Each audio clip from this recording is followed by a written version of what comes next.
I'm Carissa Williamson, and this has been Your Government in Action, a proud presentation of Bahamas Information Services. Join us on Wednesday evenings where we bring you highlights, coverage, and information as we continue to do what we do best, linking people and government.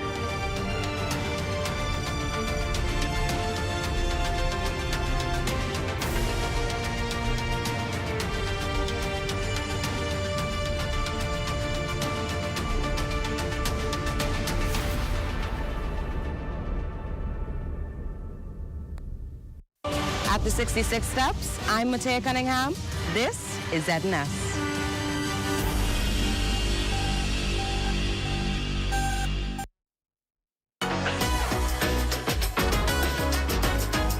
It's What's Trending with Jiminita Swain and the Bahama Beauty at the Broadcasting Corporation of the Bahamas from Studio A. It all starts right now.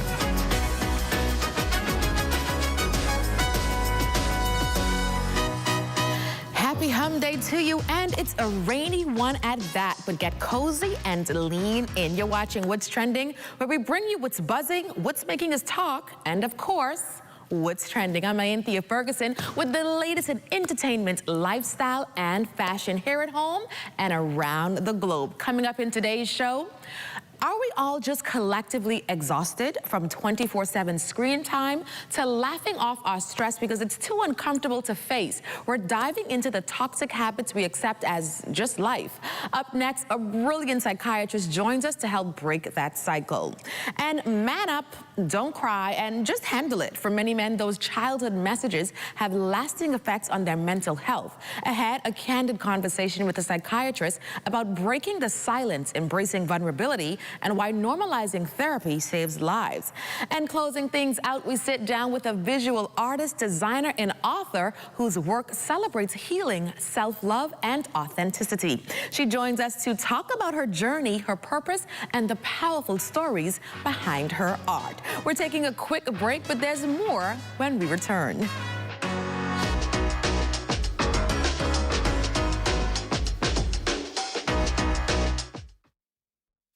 Tourism today, Bahamas tourism today. For this year's upcoming Pineapple Festival, Director of Cultural and Authentic Events for the Ministry of Tourism, Nikki Simmons, showed us some of the many pineapple-themed experiences that both locals and visitors can look forward to. The Cultural and Authentic Events Department within the Ministry of Tourism is excited to invite everyone to the 37th Annual Pineapple Festival in beautiful Gregorytown, Eleuthero.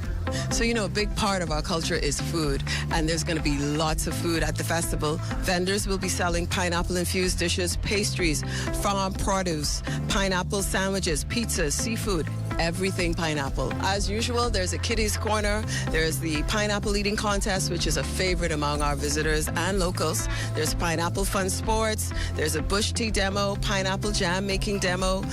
There's an art competition. Authentically Bahamian crafters are going to be out. Fire dancing. There's fire goddess and fusion of culture.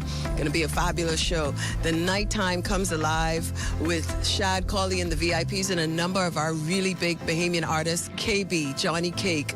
Of course, there's going to be some surprises as well. So we want to encourage everyone to visit Gregorytown, Eleuthero, June 5th and 6th. So we just want to remind everybody, you know, we want everyone to come on out.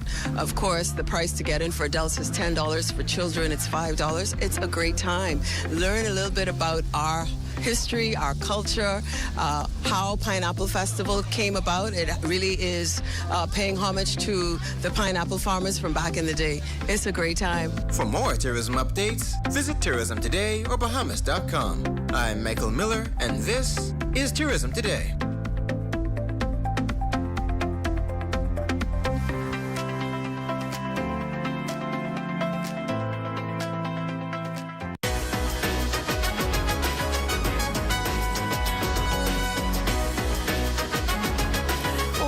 to What's Trending. Let's be honest, when did being stressed, overworked, and permanently exhausted become our norm? Somewhere along the line, we started normalizing sleepless nights, digital anxiety, and emotional burnout as just the way life is. But it's quietly breaking us down. It's time now to audit these toxic behaviors and hit the reset button. Joining us via Zoom to help us unpack this collective madness is psychiatrist Dr. Edrika Richardson, or Dr. E as we know her. Welcome to What's Trending. How are you? I'm good. How are you? Thanks for having me. Let's just dive right into this conversation because I think it's so timely and important, right? So when someone asks you, how are you doing? How was your day? We usually just check it up to, I'm fine or I'm okay, but usually we're not. And that's become the norm, to give people what we want them to hear, but not exactly how we feel. Why do we express ourselves in such short, snappy terms these days? I think it's because of the being politically correct or socially appropriate. And also, some of us aren't aware of our emotional self. So we don't know any other words besides those regular social cues. And so it gives the impression that, you know, we are normalizing the stress, the burnout, which we shouldn't. And the way we use humor to kind of mask what's really going on, right? We laugh off a lot of things that are serious. I've seen trends going on online where people are like laughing at their trauma from their childhood. And it's like, is this really a joking matter or is it? Or isn't it? Should we be using humor in a different way than we do now? Because it's really just to kind of shield what we're feeling, shield what we've been through, and shield the work that we need to do. Should we like channel our humor in the way that it should be used? Well, I know one person who would be laughing at this would be Sigmund Freud, who always said that we use laughter and jokes as a way to mask the things we really feel. Now, there are times where humor should be used because we know that laughter is free therapy, is what I call it. However, we should not be laughing at things that have traumatically impacted us or triggered us along the way. We should use those moments as building blocks for what we don't want for ourselves to carry into the future. So I don't find trauma to be funny. I find it is someplace that we probably need some healing work done so that we can get rid of it. And another thing that we joke about and laugh about and have become normalized. So you know Bahamians, in Bahamian culture, we ain't fans of nobody. We ain't running after no celebrity. We ain't asking y'all to take no picture of us. But why is it that we can just rest in the moment that we see someone who we admire or whose work we admire and say, hey, I admire your work. I would like a photo of you or I'd like your autograph. Is that another way of masking some type of trauma or some type of issue that we're not ready to address just yet? I think it is I think it is masking the feelings of maybe not feeling as good enough as the next person or the person we idolize, rather than just seeing them as somebody who maybe have achieved the success that you want. And believe it or not, many of those individuals, if you just say, hey, or acknowledge who they are, they'll grant you the request that you want because they want to share that moment with other people. I think we have to get out of our own heads. And you know, in the Bahamas, we're known as that. Like, we're the people, I think we're known around the world as the people who don't run after nobody. Exactly. And then also in Bahamian society, there's this nonstop hustle. The hustle to keep going, the hustle to rest when you're dead, the hustle to sleep, you know, whenever. Another thing that I think we need to calm down. What's your advice to people who are afraid just to take a nap, just to take a break, just to take a breather? Look, if you don't take a nap, your body will take one for you. That's what I tell people all the time. So naps are so important. I don't know why we stopped doing it. And I guess because development said, you know, it wasn't needed after, let's say, maybe kindergarten. But honestly, one of the things I've learned in adulthood is if you can take a nap, please take a nap. But another thing I want to chat about that we tend to laugh off and joke off, but really could be toxic. And I know that we are still, as a community, coming to grips with and learning more about mental disabilities, right? And we would chuck everything up to, oh, that person's just crazy, or, you know, they're just this, or they're just that, very derogatory language that we use. What advice would you give to Bahamians now to stop joking off mental health and mental stability and what that does for our society? I think when we brush it off, we don't realize that, well, first thing I like to say is mental health and mental health issues are invisible. You can't just see it on everybody. So there are some visible ones we can see, like when people are obviously talking to somebody who's not there, or maybe they're having some erratic behaviors that aren't traditional. However, a lot of mental health stuff is very, very invisible. So before you say that next thing out of your mouth, that person standing next to you, or even to yourself, you may be shunning the help that you need because we have gotten to this habit in which we have kind of used language to put people down. So it's your job to change your language because you might even be hurting yourself. Finally, gossip, the sip, the news, sitting on the front porch with the neighbors and just giving them all the tea. We have become this culture now where we believe what's gossip as opposed to what's real. We don't even care to find out what's real. So how has that now become kind of commonplace in our society? I think we almost see it as a natural pastime, but I always tell people, if the only thing you can do to connect or communicate with somebody is through gossip, then you don't really have a real connection, and you're losing the idea of community. And we all need community in order for us to grow and have support. And so think about the lack of intelligence that you may be aspiring to have, unfortunately, because if that is the only way in which you can have a conversation with somebody else, then you guys are really limited. What we should be spreading is factual information and resource help and ways in which we can connect and support each other, because one thing that makes Bahamian people great is our collective ideals. And if we can continue to get back to a sense of community, we'll be fighting a lot of those invisible things and feeling better about ourselves, because we're great people. Well, thank you so much, Dr. E. That was absolutely the reality check I think we all needed. Thank you so much for bringing your wisdom and your insight to this conversation, because, you know, a lot of these things we can't just let casually slide anymore. Thank you so much. Thank you so much for having me. Thank you. Well, behind the mask of strength is a heavy battle with depression and anxiety. We are breaking the script on men's mental health and addressing the crisis head on. Psychiatrist Petra Forbes joins the set next.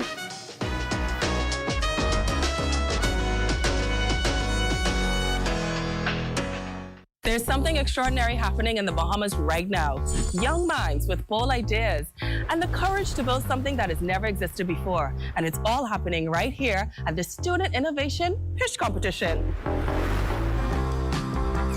The Student Innovation Pitch Competition is an opportunity unlike any other. It challenges students to take an idea or real problem facing our communities and to build a solution. Not someday, now. Look around us. Industrial product design, biotechnology, agricultural innovation.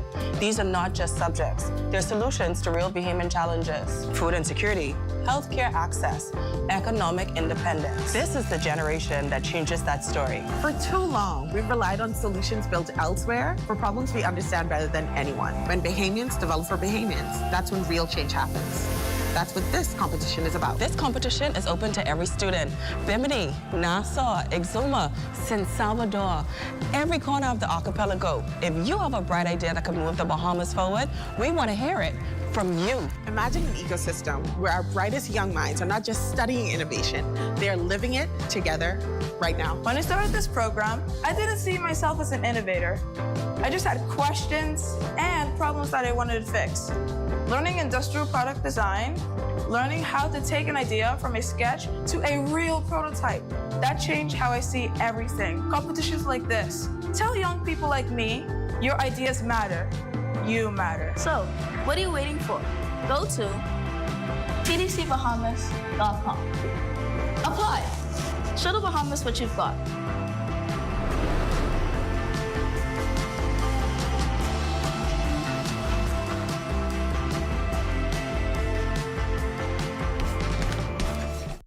Marco's, we make it better. Better ingredients, better flavors, better quality. A signature sauce that families have always counted on. We are not only serving your family, but our families too. 2 medium, 1-topping pizzas with center squares or cheesy bread for just $29.95. When you want pizza you can trust, choose Marco's. Your family deserves the best. Marco's Pizza, crafted with heart and proudly shared with love.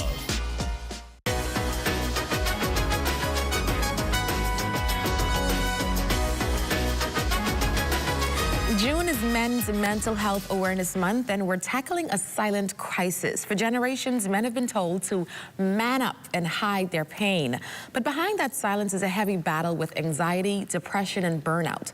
While men are far less likely to seek professional help, they account for a devastating number of suicides worldwide. It's time now to break that script. Joining us to break down these walls is psychiatrist Dr. Petra Forbes. Welcome to What's Trending, and thanks for being with us. Thank you for having me. So it's June, and it's all about the men. Yes. And I know since men are boys, we tell them to be quiet, don't cry, don't show emotion. But what has this really done to the men of our generation over time? Excellent question. And I'm so happy that we're talking about this on a national platform. When we tell a 7-year-old boy when he falls down, stop crying like a little girl, or he lost his grandmother, stop crying, we're teaching them that vulnerability and talking about your emotions is a liability. And we're teaching them to neglect their emotional intelligence. And over time, it's like a ticking time bomb. You can look at the brain like a pressure cooker. When you build up the pressure in little boys, by the time they reach 30 or 40 years old, they have learned a maladaptive defense mechanism and coping skills. So when a huge crisis happens in their life, that pressure cooker is going to explode. And you talk about the pressures that men face on a daily basis, right? And then there's the pressure to provide for your family, the pressure, to be the man of the house, the head of the household. And I find that sometimes often causes them to neglect their mental health. So how does a man then strike the balance? Because we talk about striking the balance in the workplace and the home, but men have to do the same as well. How do they find that balance between work life, home life, and their own mental stability? So in terms of the Caribbean context, men have to carry so much. We look at them as the concrete foundation.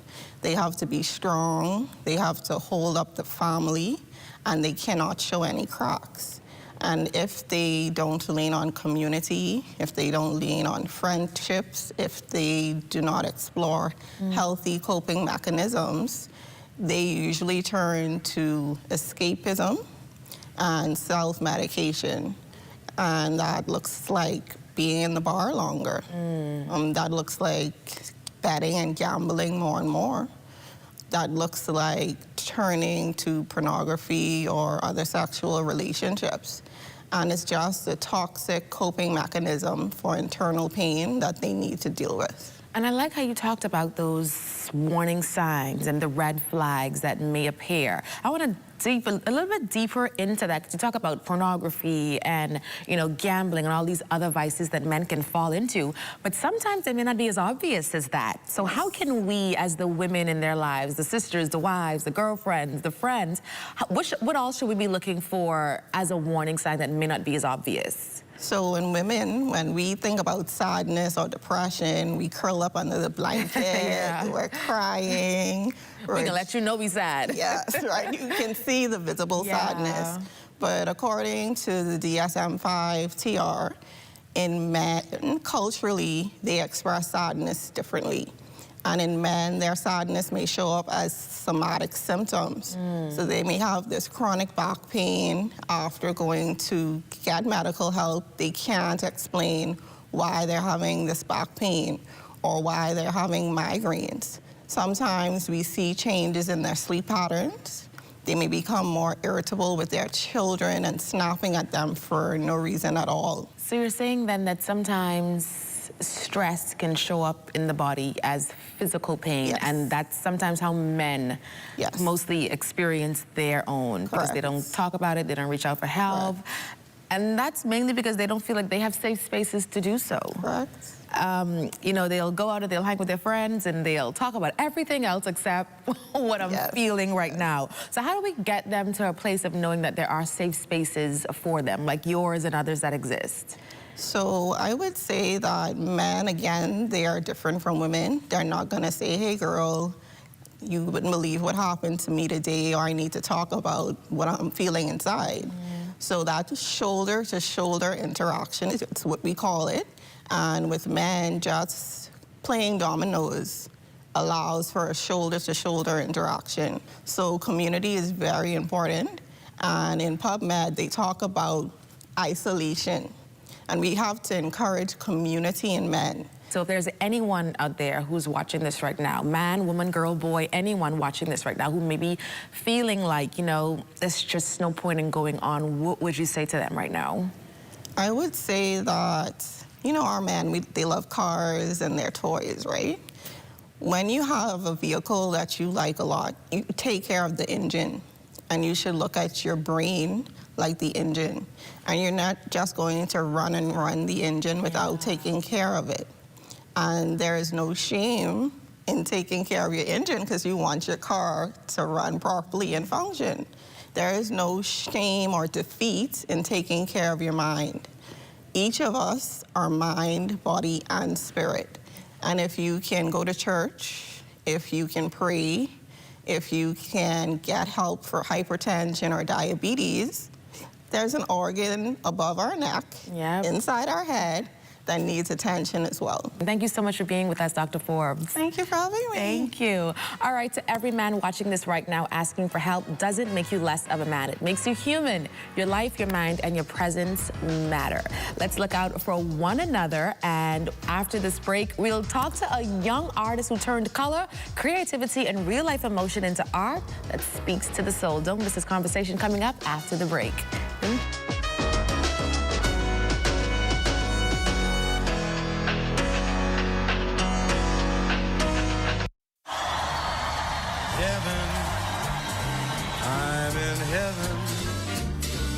And my heart beats so that I can hardly speak.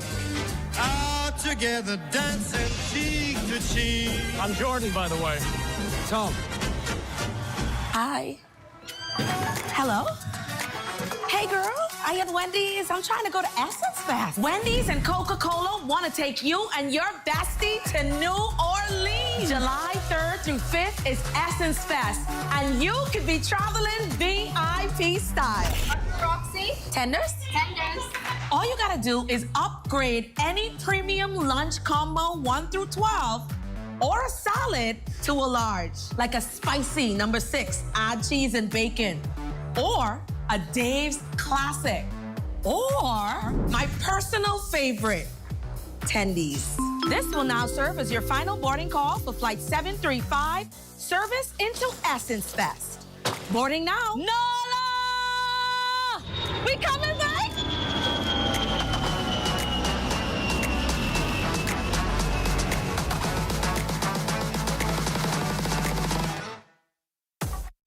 Bang ding.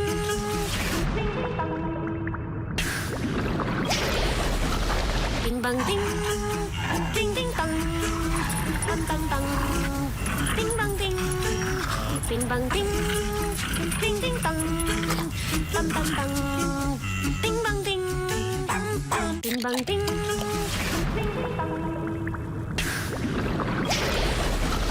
Bing bang ding. Ding ding dong.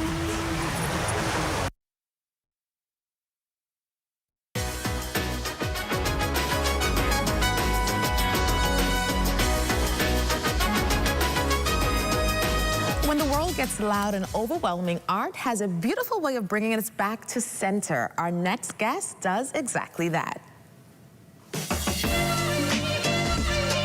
Bahamian Footprints, presented by Coca-Cola.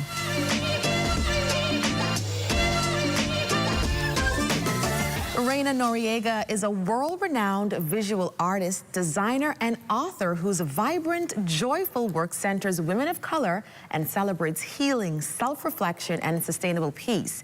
Deeply inspired by her Bahamian and Cuban roots, she creates spaces where women feel safe, loved, and seen. Reina, thank you so much for joining us today via Zoom, and welcome to What's Trending. Hello, hello. Happy to be here. Thank you so much for being with us. Now, your work. I was just scrolling through your Instagram page right before this interview, and oh my God, such amazing, beautiful work. Your work is often described, though, as deeply healing and emotionally honest. What was that moment or season for you when you realized that, you wanted to start creating work that just reflected softness and joy?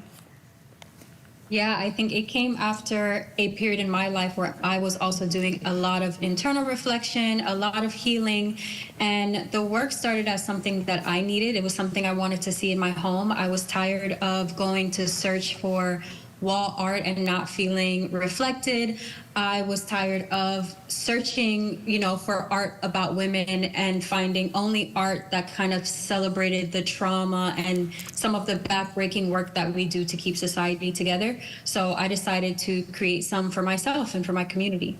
And representation means everything, especially, in these times. And Black women, we don't often see ourselves in that soft, vulnerable, just girly joy that you create for us. So why is it so important for you to constantly show us ourselves in that light?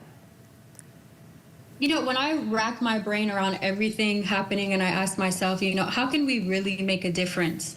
And I realized that it can't be just me, like there's no magic wand or there's just not one thing that I can do to save the whole entire world.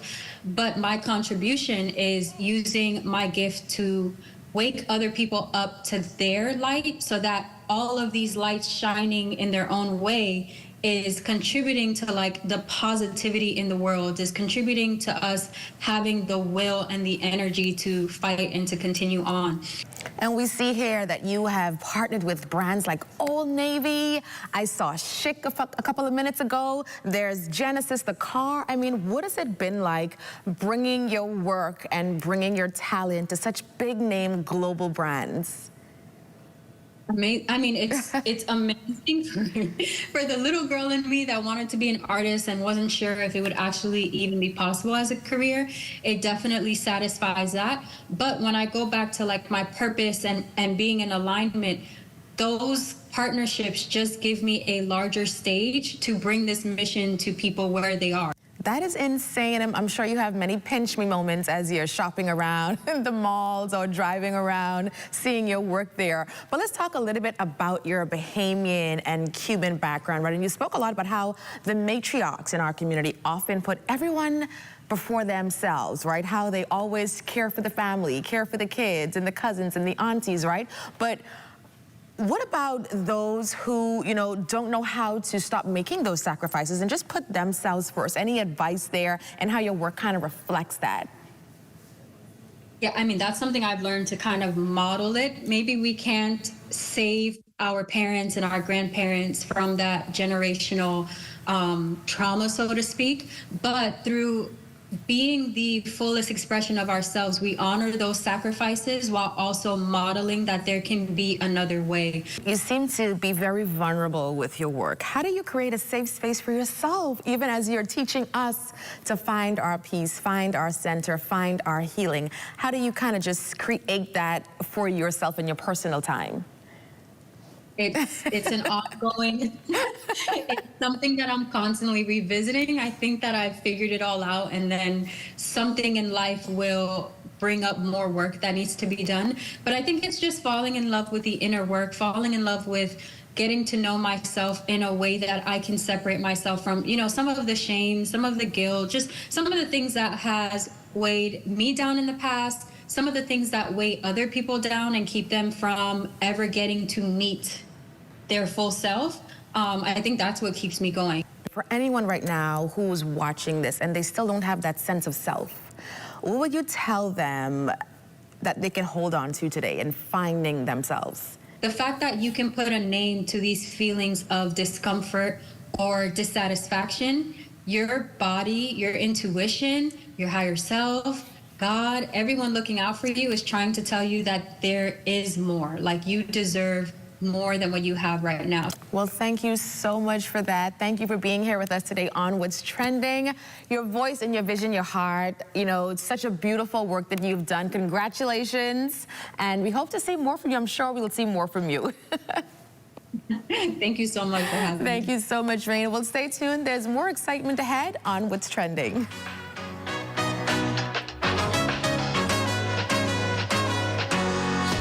Hi. Hello? Hey, girl.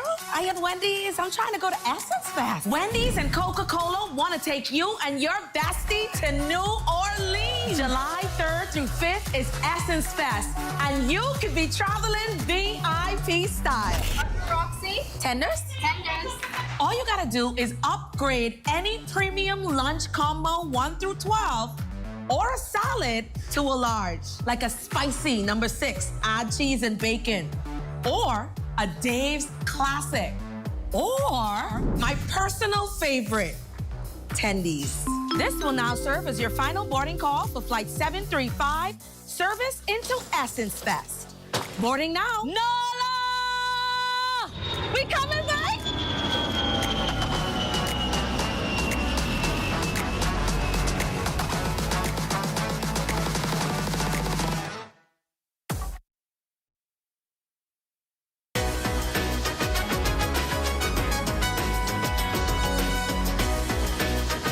The comments, the criticism, the cruelty. This Thursday, one content creator is breaking his silence and speaking out about the darker side of social media, sharing his experience with cyberbullying and the impact it had on his life. But before we go, congratulations to Diajane Strap and Karen Miller Jr. on successfully completing your primary education. Your What's Trending family is incredibly proud of you both and grateful for the dedication, perseverance, and hard work you've shown throughout this journey. As you take this exciting next step, continue to reach for the stars, dream big, and strive for excellence in all that you do. Well, that's a wrap on this What's Trending. Thank you so much for watching. Be sure to follow us on Instagram at What's Trending on ZNS, and we'll see you tomorrow at 6 p.m. Until then, stay connected.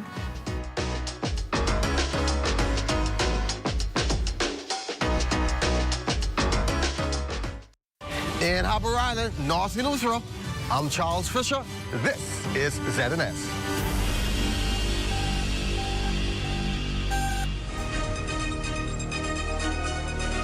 This is the Bahamas Tonight, the Northern Edition. Here's a look at tonight's top stories.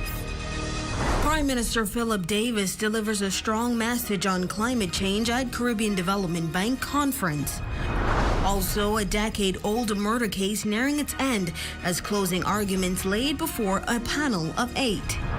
And a new detail revealed in the search for missing American woman Lynette Harker. We have the details. The Bahamas Tonight Northern Edition starts now.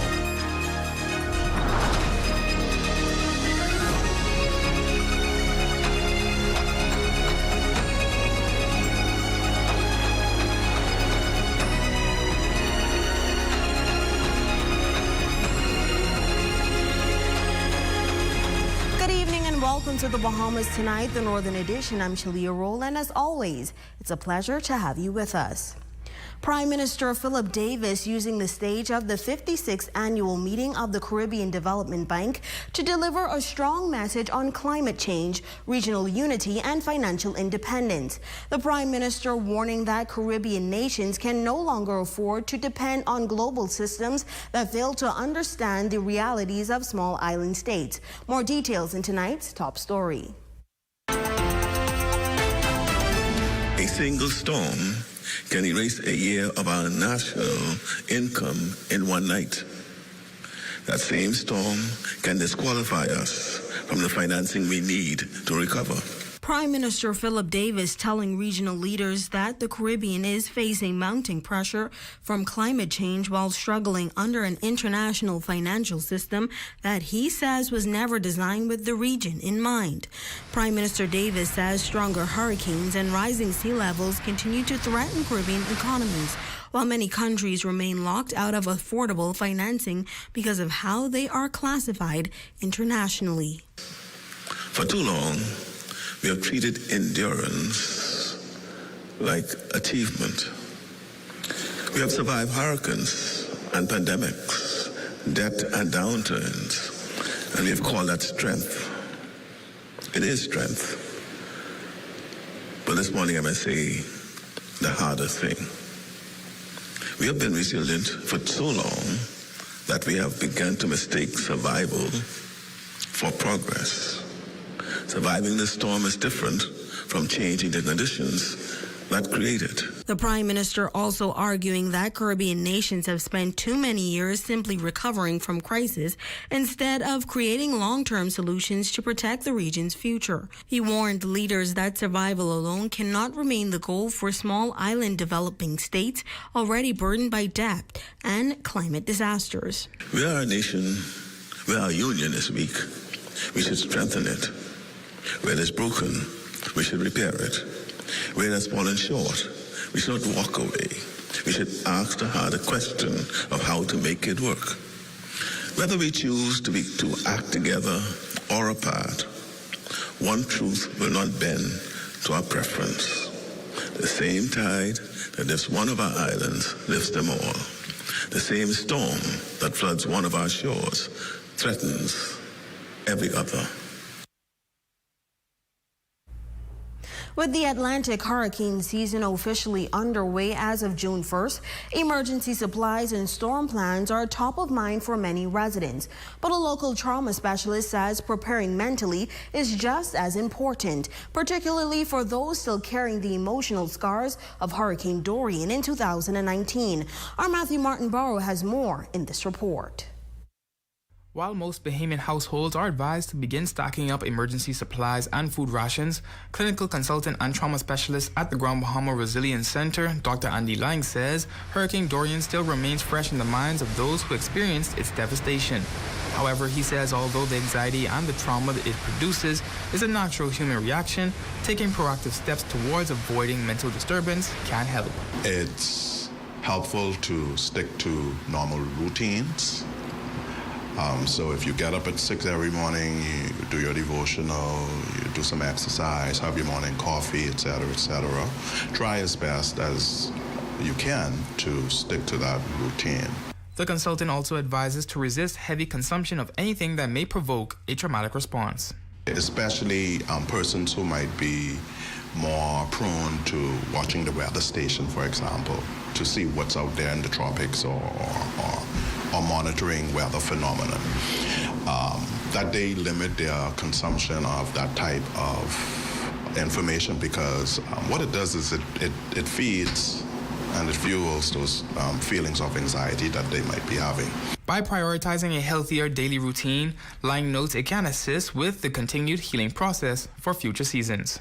Talk about what you're feeling, stick to your healthy routines, limit your consumption of weather news, take care of yourself, eat good, exercise, pray, and connect with friends. For the Bahamas Tonight, the Northern Edition, I'm Matthew Martinborough. In other news, frustration growing among customers of Bank of the Bahamas, with many residents saying there appears to be no end in sight to the service challenges they have been experiencing. From delayed transactions to difficulty accessing funds, customers say the ongoing issues have left them searching for answers. Our Sherelle Dame spoke with several clients and has the details in this report. Customers at Bank of the Bahamas say they have been experiencing a growing number of challenges in recent weeks. Some report issues ranging from missing funds, delayed transactions, to out-of-service ATMs during peak times. Now, as frustrations are mounting, many are calling for improvement. It's the only place you could actually use the ATM for this bank, and for all the ATMs to be done, you know what I mean? That's a bunch of garbage. So I guess you need a bank somewhere where you could have more access to your money, you know what I mean? This customer says she is frustrated about issues involving funds on her account and is still awaiting clear answers from the bank. A lot of people are saying that funds are missing off their accounts. So I don't know what's going on. And I am also trying to rectify a situation on funds with my account. Apparently they're saying that they change over their system or some crap, but funds gone missing off my account last year too. Meanwhile, the concerns are not limited to those standing in line. Across social media, customers have also been sharing their experiences. This customer says his main concern is that the day-to-day banking experience has become severely inconvenient. I come to get something, and I done been there like 3 times within the past week, and I walk in, I'm like, the line too long, I gone. But I don't know. I would hope to see it do better. We reached out to bank manager at Bank of the Bahamas Freeport branch for a comment on this matter. However, up to news time, there was no response. This is a story we will continue to follow. For the Bahamas Tonight, the Northern Edition, I'm Sherelle Dames. Bank of the Bahamas is moving to reassure customers following recent server disruptions linked to a major system upgrade. In a statement today, the bank said some customers experienced duplicate Visa debit card charges between May 26 and June 1st, along with issues involving external domestic money transfers that failed to complete, resulting in temporary holds on certain accounts. Bank officials stressed that no customer funds have been stolen and says the duplicate charge issue has been resolved. They add that work continues to correct the transfer glitch and release any remaining holes. The bank says all verified duplicate charges are being reversed, and branches in Freeport, Nassau, and Eleuthera will extend hours this Saturday from 10 a.m. to 1 p.m. to assist customers. Customers who believe they were affected are being encouraged to visit their nearest branch, where staff have been authorized to verify accounts, process reversals, release holds, and facilitate domestic ACH transfers. Bank of the Bahamas has apologized for the inconvenience and says it remains committed to providing reliable service to its customers. Now, it's a high-profile Supreme Court trial that has left one family yearning for justice for more than a decade. Now, the case is nearing its conclusion as a courtroom battle years in the making enters its final chapter. Emma Jane Fitzgerald stands accused in connection with the disappearance and alleged murder of Keith Russell, also known as Fathead, who vanished in 2015 and has never been found. Our Sherelle Dames was in court and has the details. Well, it's a case that has remained unsolved for more than a decade, and it's now nearing its end. Emma Jean Fitzgerald on trial for the alleged murder of Keith Fathead Russell, who vanished in 2015 and has never been found. On Wednesday, attorneys delivered their closing arguments before Supreme Court Justice Andrew Forbes as the murder trial has entered one of its most critical stages. She walked into the Supreme Court in handcuffs, her hair neatly braided and her demeanor calm. At times, she even smiled. 45-year-old Emma Jean Fitzgerald was arrested in 2015, but the case involving the alleged murder of Keith Fathead Russell only went before a jury 2 weeks ago. During an intense exchange of closing arguments before a panel of 8 jurors, defense attorney Tynes and Whitfield argued at length that the prosecution failed to prove beyond a reasonable doubt that Russell was murdered or that Fitzgerald was responsible for his disappearance. Meanwhile, prosecutor Terry Archer, however, maintained that witness testimony, forensic evidence, and the circumstances surrounding Russell's disappearance support the Crown's case. And for Russell's eldest daughter, Lakeitha Russell, the proceedings brought back painful memories of the days following her father's disappearance. She was just 18 years old when she and other relatives went to her father's home, where she says they were confronted with what she described as a disturbing scene. Family got together. We had some close friends also, and we were basically cleaning the blood off the walls, the furniture. So what I would say is it took a lot of strength, but I'm just happy that, okay, something is now being done. And nearly 11 years later, Lakeitha says she is relieved that the case is finally nearing an end. She remains hopeful that justice will be served for her father. I just base my faith around the fact that to everything there's a season and a time and a purpose under heaven. Mm-hmm. So basically me going through everything now, it's just I'm putting my faith in God and my trust in Him, knowing that at the end of the day, He has the final say. The trial resumes Thursday, June 4th in the Supreme Court, where Justice Andrew Forbes is expected to deliver his final instructions to the jury before deliberations begin. For the Bahamas Tonight, the Northern Edition, I'm Sherelle Dames. And still to come. Student teachers at UB crossing the stage receiving their diplomas. Those stories, sports, and more when the Northern Edition continues.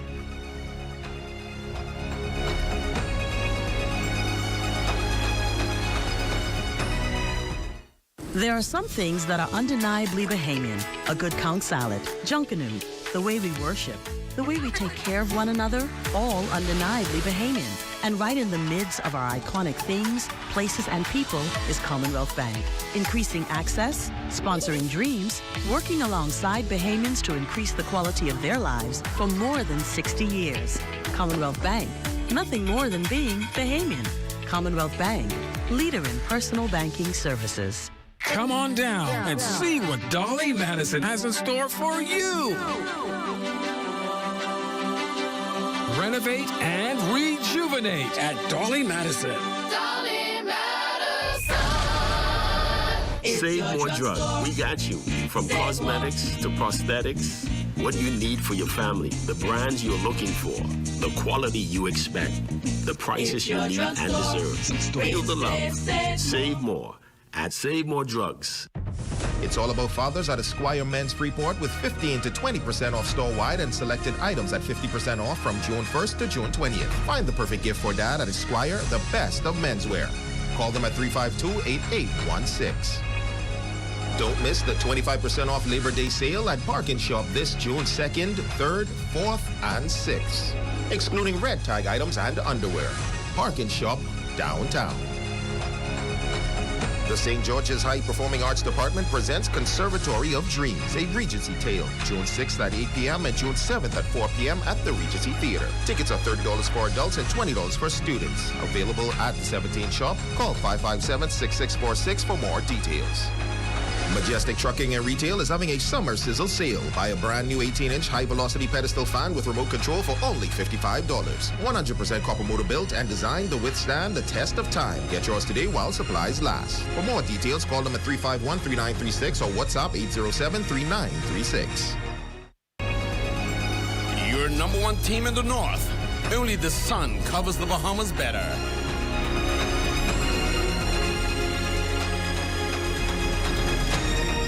Welcome back. It was a day of pride and promise as newly qualified teachers were officially commissioned into service. Dozens of educators, joined by family members and Ministry of Education officials, gathered to mark the beginning of their professional journey while also recognizing outstanding teachers already serving within the education system. It was a day of pride and promise as newly appointed teachers were commissioned into service. Dozens of educators joined by family and university officials gathering to mark the start of their professional journey and to recognize educators already in the system. The commissioning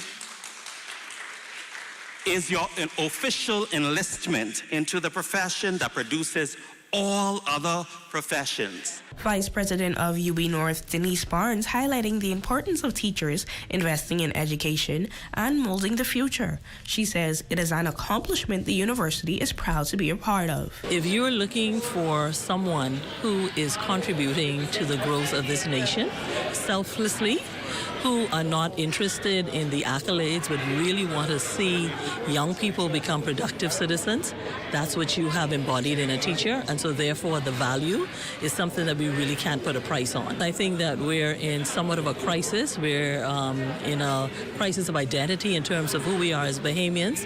I think we're sometimes even in a crisis of where we want to go and what we want to be, and so it's important to then recruit teachers. Awards were presented in several categories, including the Donovan Bow Campus Life Award, the UB North Student Champion Award, and the UB North Academic Excellence Award.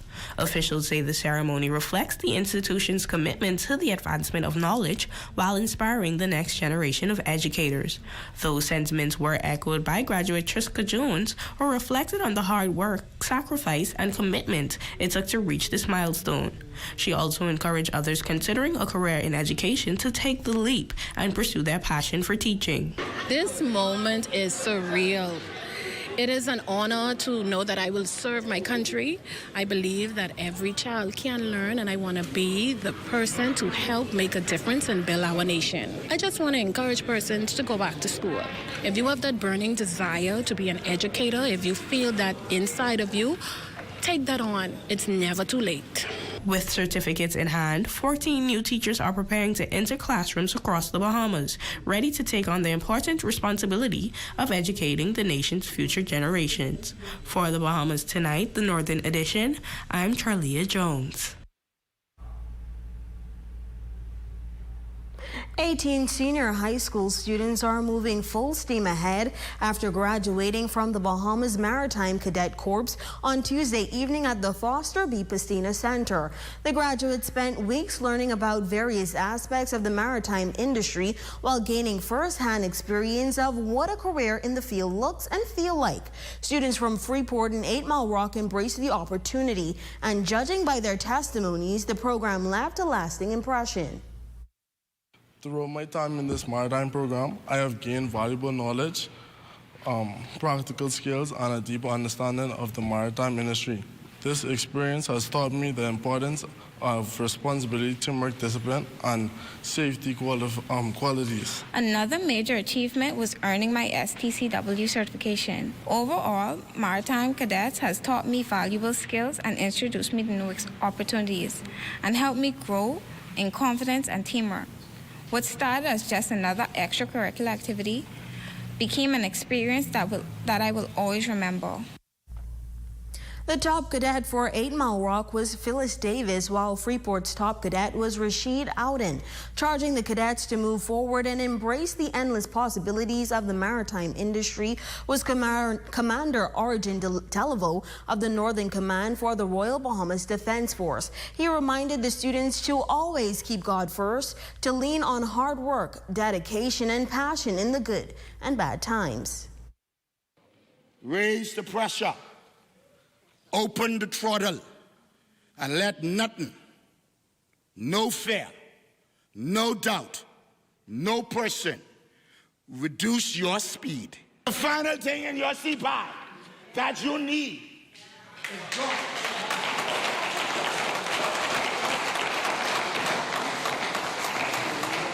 And if you got God in your CPI, if you got the mighty in your CPI, you got everything you need. Now, former students of Jack Hayward High School are being invited to reconnect and celebrate as the institution marks its 30th anniversary. Organizers say the alumni soiree will bring graduates together for an evening of entertainment, fellowship, and reflection, while also providing an opportunity to give back to the school that helped shape their journeys. The Alumni All-White Soiree is an event that is attached to Jack Hayward's 30th anniversary. We've already recognized the past teachers, and so now it's time to put the light on our alumni. Organizers say the event will feature a variety of activities designed to encourage fellowship among alumni. Attendees can expect an evening of entertainment, food, and networking as former students celebrate the school's 30-year legacy. DJ Future on the lineup. We have some games, nice food. You know, we love our belly. It's an open bar, so you can't forget that part. And we just want to come together as former students of this fine institution just to give back. So we want to give them an opportunity to come back and feed into the organization that would have catapulted them into the real world.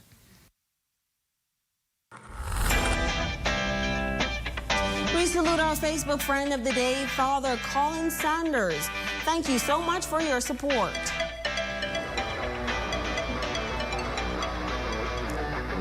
And that's a look at stories making news. Shane, tell us what's happening in sports. The senior soccer championships, at all the drama you can imagine. Y'all don't want to miss the highlights. I always wanted to play soccer. It was never athletic, though. All right, sports is coming your way next. Stay tuned.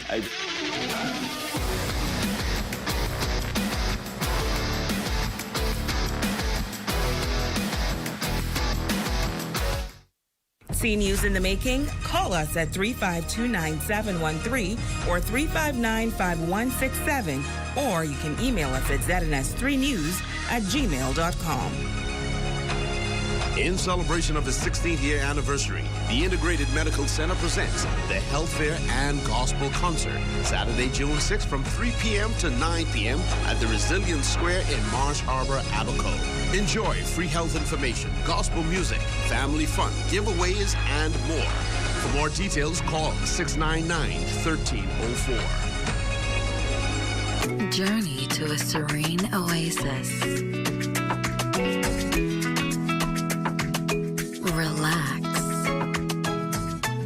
Rejuvenate.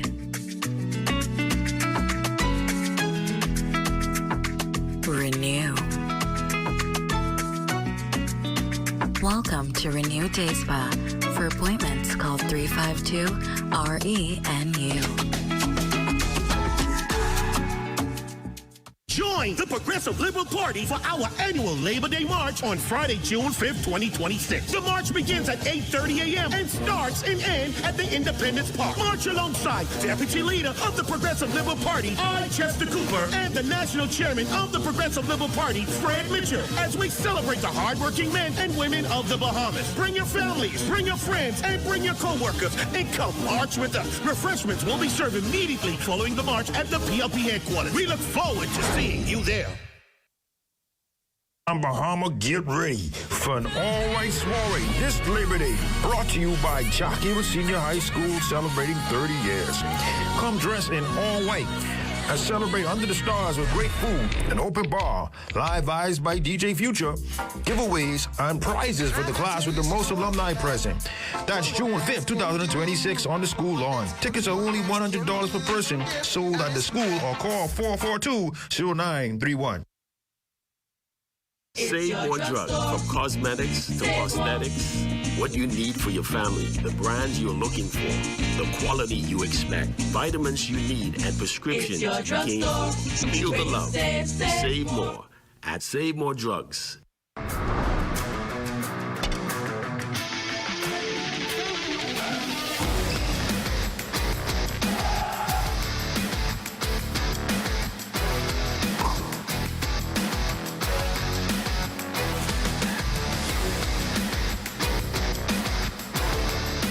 Welcome to the ZNS Total Sports Cave, everyone. I'm Shane Stubbs. The LAS Buccaneers are senior girls soccer champions after defeating the BMES Warriors 5-4 in a penalty shootout. Now, head coach Katie Chestnut says she's proud of her team's determination throughout the season. We have fought for this for the last 2 years now, even 3 years, to win the championship. Just so happy because they deserved it. They really deserved this win this year. The Warriors' Kaylee Murray and eventual MVP for the Bucks, Madison Lane, found the back of the net for their teams, making it a 1-1 game until regulation was completed. The nerves skyrocketed, though, for Bucks and Warriors supporters on the sideline as both teams traded makes and misses in the penalty kick round. The Bucks eventually edged out to a 5-4 advantage, and it all came down to one final attempt for BMES, but it would sail far right and cement the Bucks as this year's champions. When I initially took the kick, I was thinking, will this go in? But then when it did go in, I was just filled with many emotions. And then I realized it could go into penalties, and then I started to get worried towards the end. But I knew that with the determination of our team, we could pull through in the end. I'm so incredibly proud of our team. We couldn't have done it without each and every single one of them, and everyone came and showed up. I know our team can do it. We have these practices, and they show up every time, and we get through it each and every time together. However, it wasn't all bad for the BMES soccer program, as their senior boys would vanquish the Bucks 4-1 in penalty kicks in their championship finale. The MVP award would leave with Carmelo McKenzie. Meanwhile, Grand Bahama Amateur Softball Association action rolling along. In corporate play, the Police Force Royals clicked on all cylinders, eventually defeating Del Zotto 12-1. Also in the corporate bracket, the New Kids on the Block in Celebration Key outlasted the Customs Heavy Hitters in a close one. The final score is 6-3. In men's action, the Ira boys slowed down the Infinity Crime Sluggers to the tune of 15-5. And in co-ed play, the GBPA Regulators escaped Skyline One Family 5-4. And tonight, Jonquil Jones and the New York Liberty are riding a nice little 2-game win streak, entering their contest against the Toronto Temple this evening. The teams will lock horns at 7:30. JJ for the season is averaging 12.7 points tonight while pulling down 8.4 boards. The Liberty are currently 5-4 for the season and sit in second place in the Eastern Conference behind Yet Not to Dream. And that's my time, everyone, but your local forecast is next. I'm Shane Stubbs, and like Oscar Wilde said, be yourself. Everyone is taken. Tonight's weather forecast is brought to you by Royal Star Assurance. 'Cause it's so beautiful.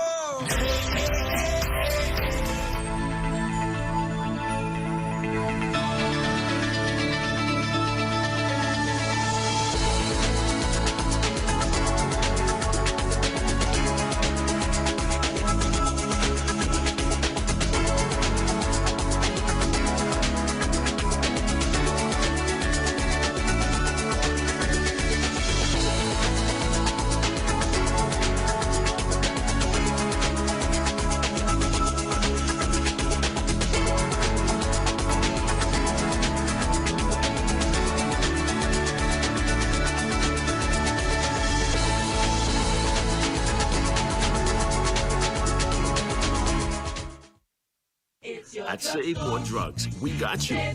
We got what you want. We got what you need. We got what you came for. The quality you expect. The prices you need and deserve. Save more at Save More Drugs. It's all about fathers at Esquire Men's Freeport with 15 to 20% off store-wide and selected items at 50% off from June 1st to June 20th. Find the perfect gift for dad at Esquire, the best of menswear. Call them at 352-8816. Have the following supplies on hand at the start of the hurricane season. A minimum 3-day supply of water, which provides 1 gallon of water per person per day. Minimum 3-day supply of non-perishable food items. Flashlights and extra batteries. A battery-powered radio to receive broadcasts that will keep you informed of the storm. A first aid kit. A 7-day supply of any prescribed medication. Don't be caught off guard this hurricane season. Be prepared. Your number one team in the North. Only the sun covers the Bahamas better. And that concludes the Bahamas Tonight, the Northern Edition. I'm Shalia Roll. I'm Shane Stubbs. Thanks so much for tuning in. Here's a live look at the Bahamas Tonight, coming your way next.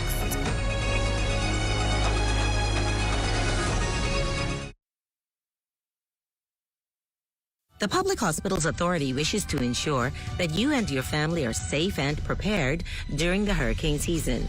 There are a few simple rules to follow that will help you to better manage your health during a storm.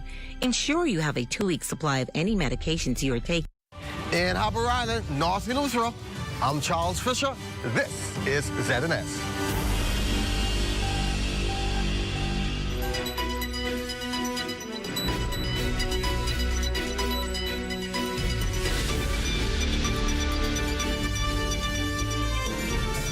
I'm totally confused.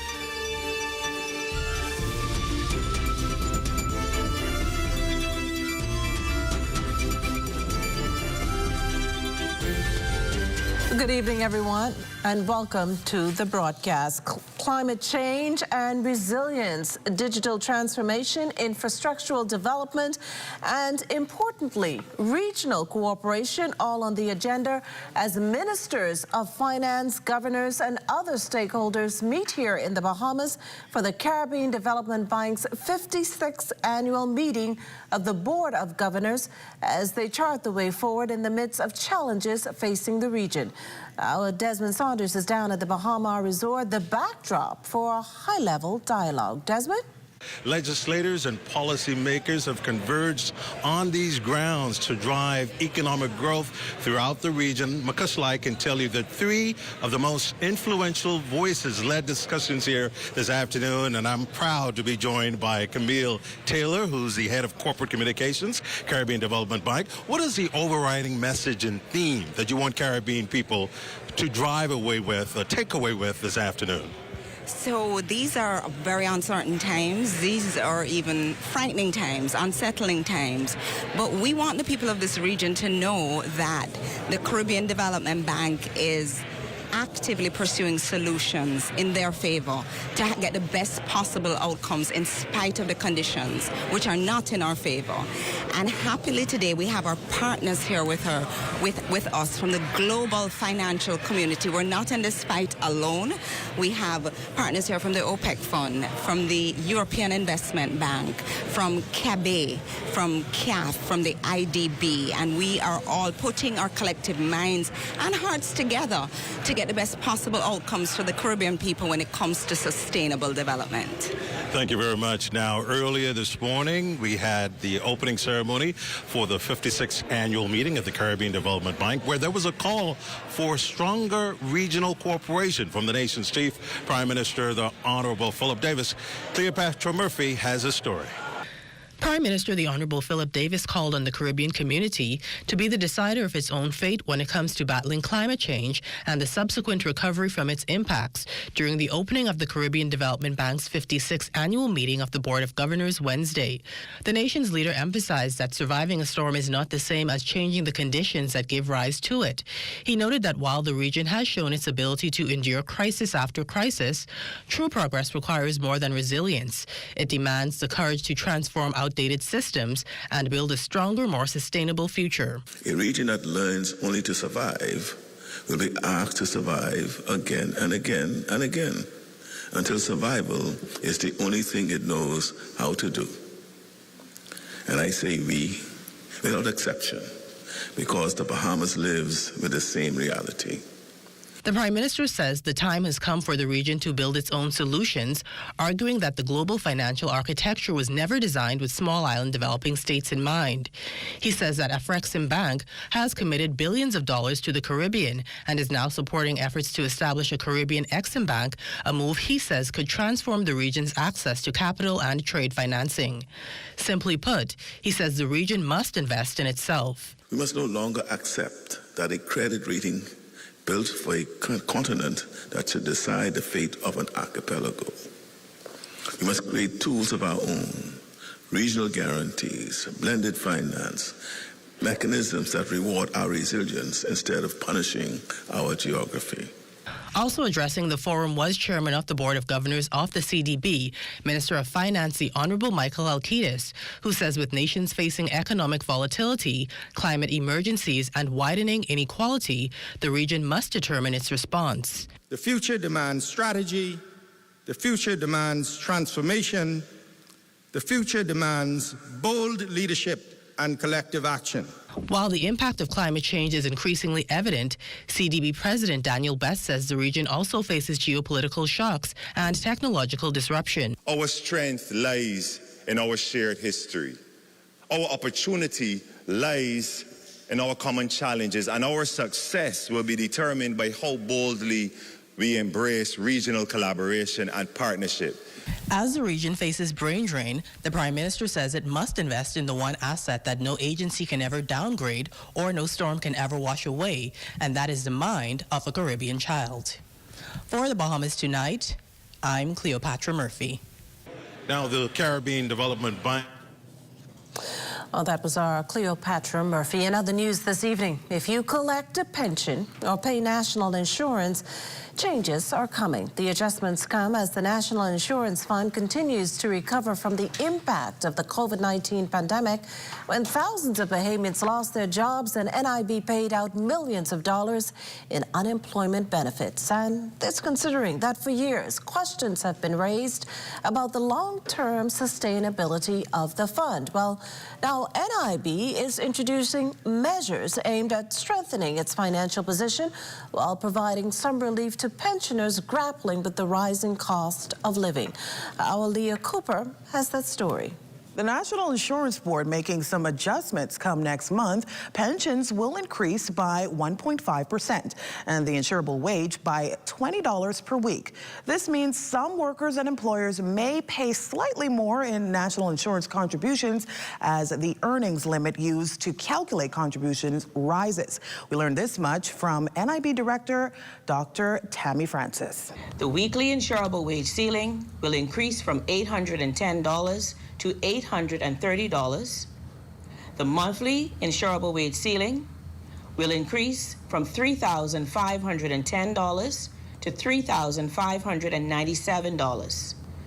All minimum pension rates and grants will increase by 1.5%. All pensions currently in payment prior to July 2026 will increase by up to 1.5%. As Dr. Francis explains, this doesn't mean every worker will be paying more into national insurance. In fact, she says the increase only affects contributors whose weekly earnings exceed the current insurable wage ceiling of $810. If you earn less, there's no change to your national insurance deductions. Now, if you make more, here's what that means. For employees paying at the contribution rate of 4.65%, the additional employee contribution amounts to 93 cents per week, or converted to $4.03 per month. Maternity grants will also increase from $560 to $570, and funeral benefits increase from $2,060 to $2,100. A pensioner receiving the minimum retirement pension of approximately $364 per month will receive an increase of approximately $5.46 per month. Now, while this increase may appear modest, it reflects an important principle. Pension benefits should not be frozen while the cost of living continues to change. The biennial adjustment process ensures that pensioners receive regular reviews and cost of living adjustments through an established legislative framework rather than having to wait for special legislative action. Dr. Francis says not every pensioner will receive the same increase, adding that all pensions awarded prior to 2024 will be adjusted to receive the full increase. Those awarded after July 2024 will receive smaller increments. For the Bahamas Tonight, I'm Leah Cooper. Well, Afrexim Bank's presence here in the Bahamas has expanded significantly over the past 2 years, with major investments targeting infrastructure, trade, logistics, and private sector growth. Today, the bank's footprint has extended a $100 million road infrastructure for Bahamas Striping Group of companies. The funding is being used to rehabilitate and construct more than 200 miles of roads across the Bahamas, including paving, striping, safety improvements, and maintenance projects. One of Afrexim Bank's top execs says strengthening local companies is key to increasing economic activity and expanding regional trade opportunities. And this is what the bank stands for. We are agents to create local capacity in member countries, enhance the capabilities of companies within member countries to do a lot more. And, we've been told that most of the materials are actually sourced regionally, which is also something that is of paramount interest to us to support this mission that can also enhance trade.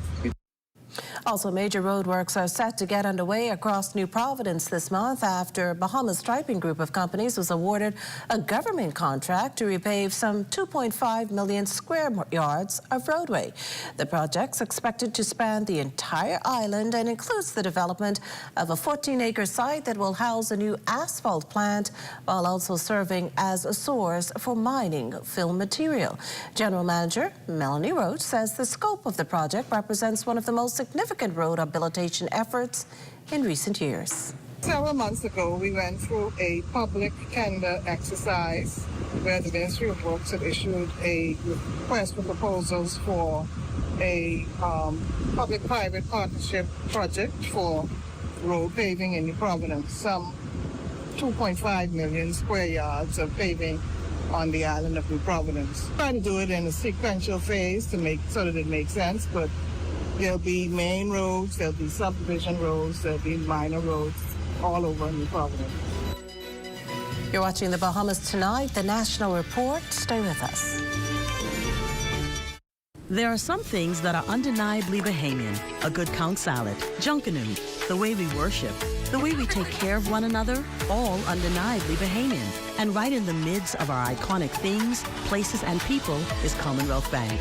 Increasing access, sponsoring dreams, working alongside Bahamians to increase the quality of their lives for more than 60 years.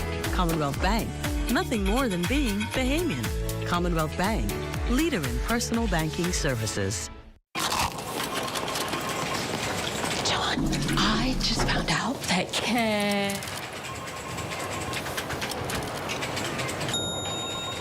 KFC has an irresistible promo. Crunch into the juicy flavor of the new KFC Wrap Star. A classic made modern that's crunchy, melty, and grilled to perfection for all the journeys of your day. KFC, it's finger-licking good.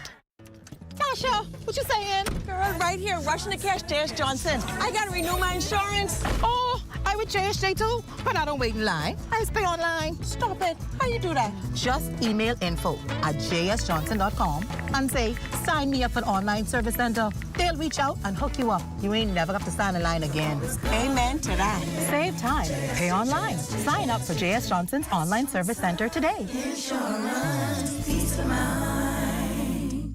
5 cars, catch the keys, don't blink, take these. Island Luck is giving away 5 brand new cars. Earn 10 reward points for a chance to enter and win. Enter weekly from Monday 12 a.m. to Sunday 2 p.m. Winners are announced Sundays at 3 p.m. on 103.5 The Beat and Island Luck Socials. 5 cars, 5 weeks. The more you play, the better your chances. Visit islandluck.com for more information. Catch the keys only at Island Luck. Must be 18 and over. Island Luck reminds you that it's only a game, so please game responsibly.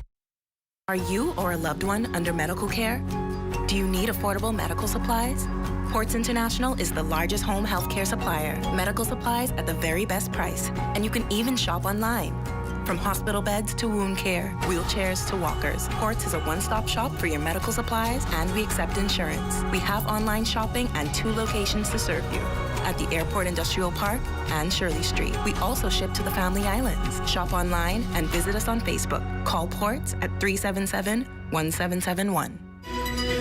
And you're looking at a shot there of Doris Johnson Senior High on Prince Charles Drive, the school named in honor of the country's first female president of the Senate. And that shot courtesy of our drone pilot, Shane Gibson. Thanks, Shane.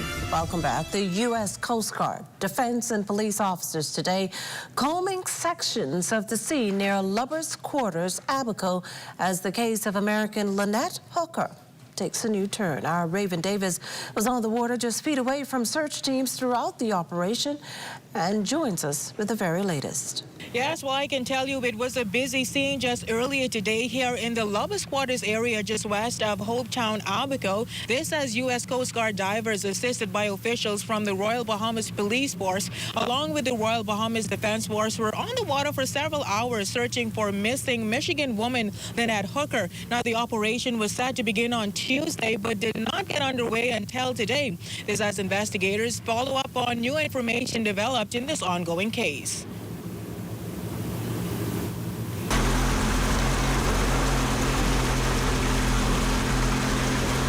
Officials spent much of the day focused on waters off Lubbers Quarters. 1 vessel from the Royal Bahamas Defense Force, 1 from the Royal Bahamas Police Force, and 1 from the U.S. Coast Guard were observed in shallow waters, with at least 3 officials later seen waiting in the area. Members of the media were kept at a distance, and authorities did not provide details about the nature of the search or what investigators may have been looking for. The operation comes nearly 2 months after Hooker disappeared while reportedly boating with her husband in waters near Hopetown. The couple frequently documented their time on the water and were known online as the Sailing Hookers. Now, the case has drawn widespread local and international attention following recent reports that questions or inconsistencies have emerged in Brian Hooker's initial account to investigators. Well, at this time, it is unclear whether officials were able to recover anything of significance or whether the operation will continue into tomorrow. However, this is a developing story, and we will continue to follow it closely. But for now, reporting live from Hopetown, Abaco for the Bahamas Tonight, I'm Raven Davis. Back to you at the desk, Makushla. Well, thanks, Raven. In other news this evening, amid a recent uptick in apparent suicides, there's a growing call for action, as we hear in this next report from our Amaya Moss. In recent days, the body of a 39-year-old woman was found hanging from the rafters of a Cable Beach home.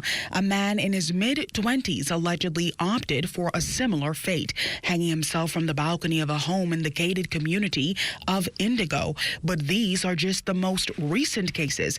Researcher for the Advisory Council on Crime, Keva Bethel, dives into suicide stats dating as far back as 2000. We looked at suicides from 2000 to 2013 here in the Bahamas. We had 96 suicides during that time, 83 males and 13 females. The rate of suicide among the young men here in the Bahamas was more than 7 times that of the rate of suicide among females. The most prominent method we found in our study was hanging. And then we did a survey of persons on all the islands, and we asked them, have you ever wanted to commit suicide? And if you can see here, a quarter of the people said yes. But beyond the numbers, a bigger challenge. If you talk too much about suicide, it somehow can cause it to spread. Because as Kev has shown, a lot of your young kids, they're thinking about it. I see in the movies now. So my approach is to move to what people in love. That psychiatrist and chairman of the Advisory Council on Crime, Dr. David Allen, who goes on to outline several initiatives to tackle what Prime Minister the Honorable Philip Davis once called a heartbreaking and staggering issue. Our family program where people come together just to share their hurt and pain. On Monday night, we were at Kemp Road Ministries, and a lot of people have come there with the suicidal ideation, but when they share their story and feel the fellowship of the group, they do better. And then on Tuesday night, we are at Calvary Bible Church on Centerville, and on Wednesday, I'm now at the Crisis Center. Mental health experts say the goal is that greater understanding, compassion, and access to support will help turn more cries for help into stories of recovery. Reporting for the Bahamas Tonight, I'm Amaya Moss. This portion of the news is brought to you by Folk Call Smart Pass, the smart way to pay at the pump.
Get ready! This June 27th, YBE Promotion and Excalibur Entertainment presents The Season of Love, Part 2, R&B Edition, on the lawn of the National Stadium ground, with performances by...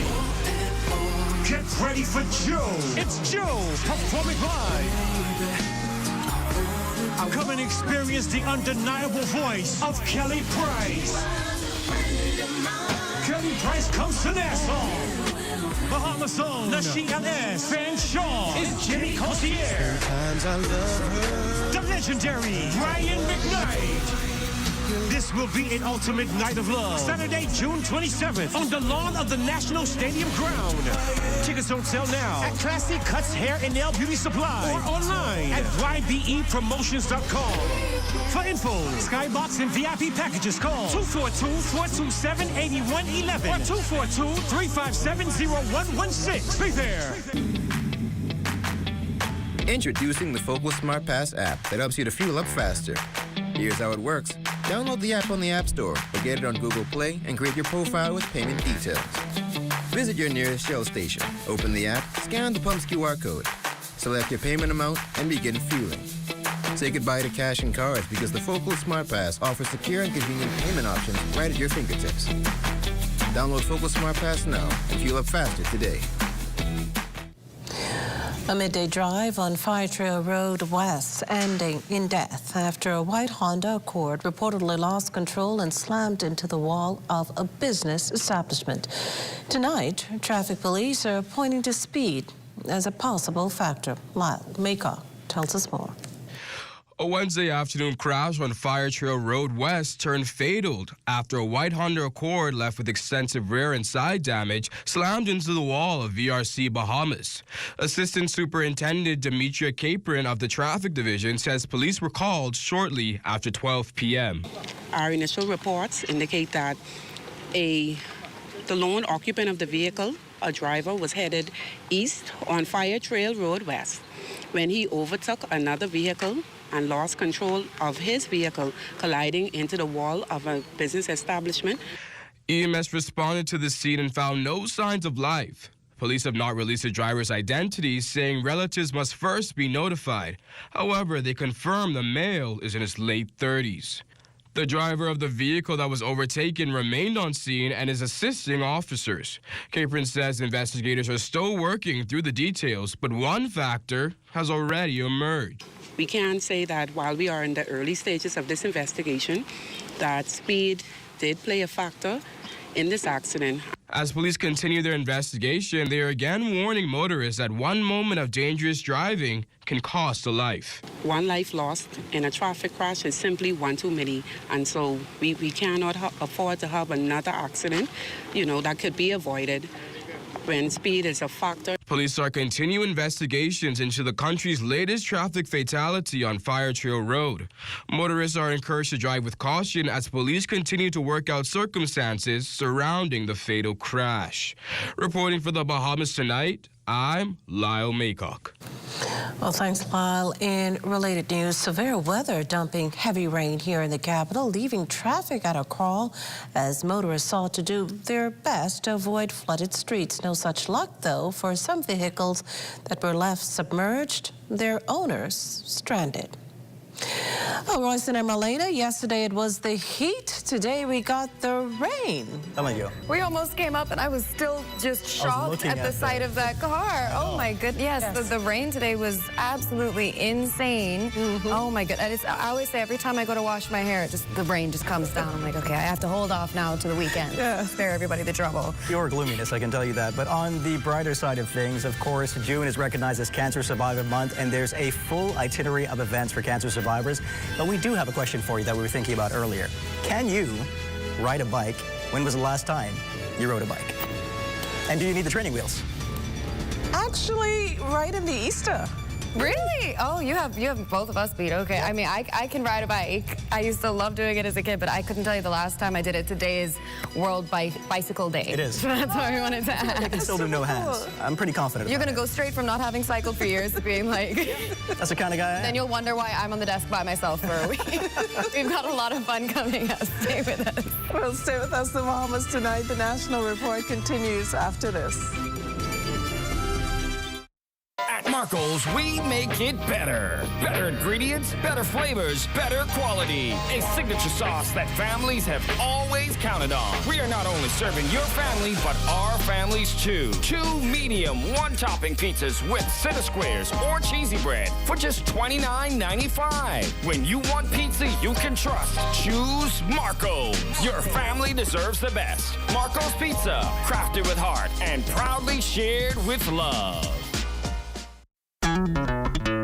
Throughout our lifetime, we must all make decisions. No matter how we choose, the right one just needs to be made.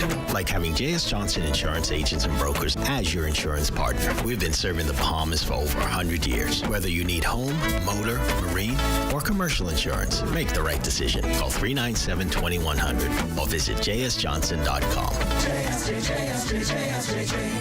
Johnson Insurance, peace of mind. The tastiest thing about soccer is sharing it with the whole team, just like the new Ready for Soccer. A delicious lineup of 16 slices and 4 flavor sections. Perfect for sharing from start to finish, even beyond the 90 minutes. Get your team together and dig in, only at Little Caesars. Pizza, pizza. Welcome back to another episode of The Movement. For generations, Potter's Key Dog has powered livelihoods without ever being powered itself. This historic marine hub has operated through ingenuity, resilience, and makeshift solutions. But today, it stands on the threshold of transformation. Well, the groundwork has officially started to electrify the Potter's Key Dock for the very first time in our nation's history. And the Ministry of Energy is calling the project a major step in modernization and sustainability. The Ministry of Energy is now laying the groundwork to electrify the dock for the very first time. And leading the charge is Energy Minister JoBeth Colby Davis, who toured the site meeting with vendors whose daily lives stand to benefit from this long-awaited upgrade. I think all the vendors are grateful for it because we use sometimes 4 or 5 generators a year. And we say thank you to the minister.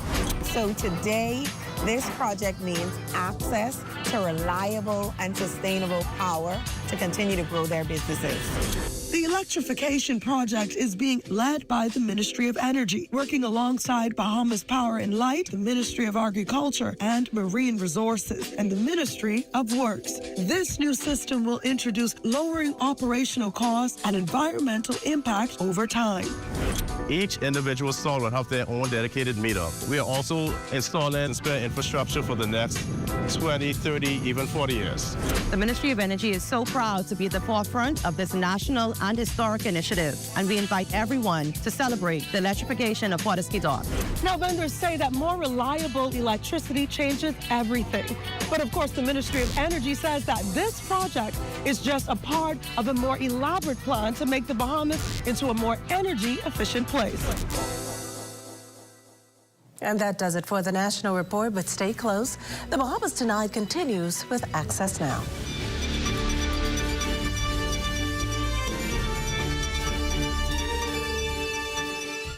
After I was in a plane crash in June 1983, I lost my left arm. I had some good friends, came along, fishing guides. They said, man, we can teach you to fly fish. Exumo. Can you see? Look at it, man. One of the nicest places you want to be in the world. There were challenges learning to cast, learning to put a fly on a leader, learning to tie the different knots for me as a handicapped individual. As a matter of fact, I don't really feel handicapped because I could do everything, man. Anything anybody could do, I think I could do it too. Because with your mindset to do anything, no matter what you are, what you look like, what's happening to you, you can do it. Persons in our positions, it's hard to get fundings and very, very expensive. SBDC would be helpful in regards to help funding people with disabilities. So nothing is impossible if you're disabled, any kind of disability. Put faith in God and trust God. Believe you will overcome. Tourism today. Bahamas Tourism today.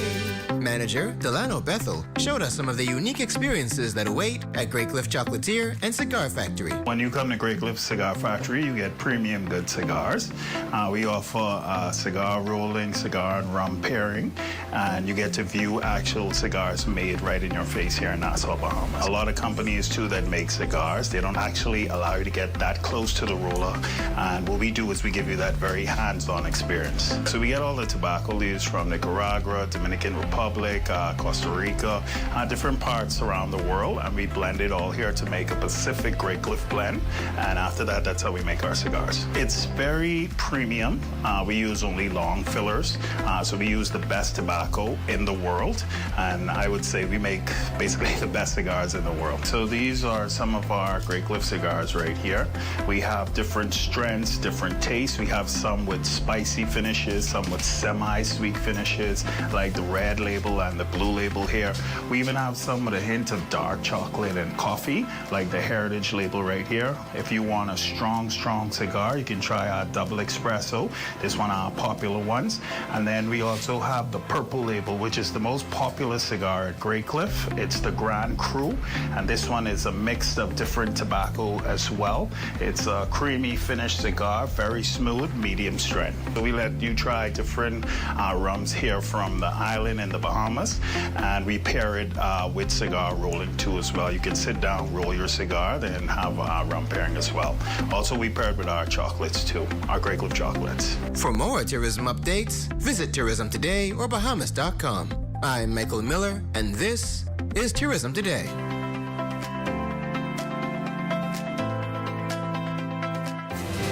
June is National Cancer Survivor Month, and one organization is honoring them. Plus, the tourism minister is in New York City on official business. Those details straight ahead. Also, a young entrepreneur expands his growing business. Stay close for that. And of course, we have your latest coming up in sports.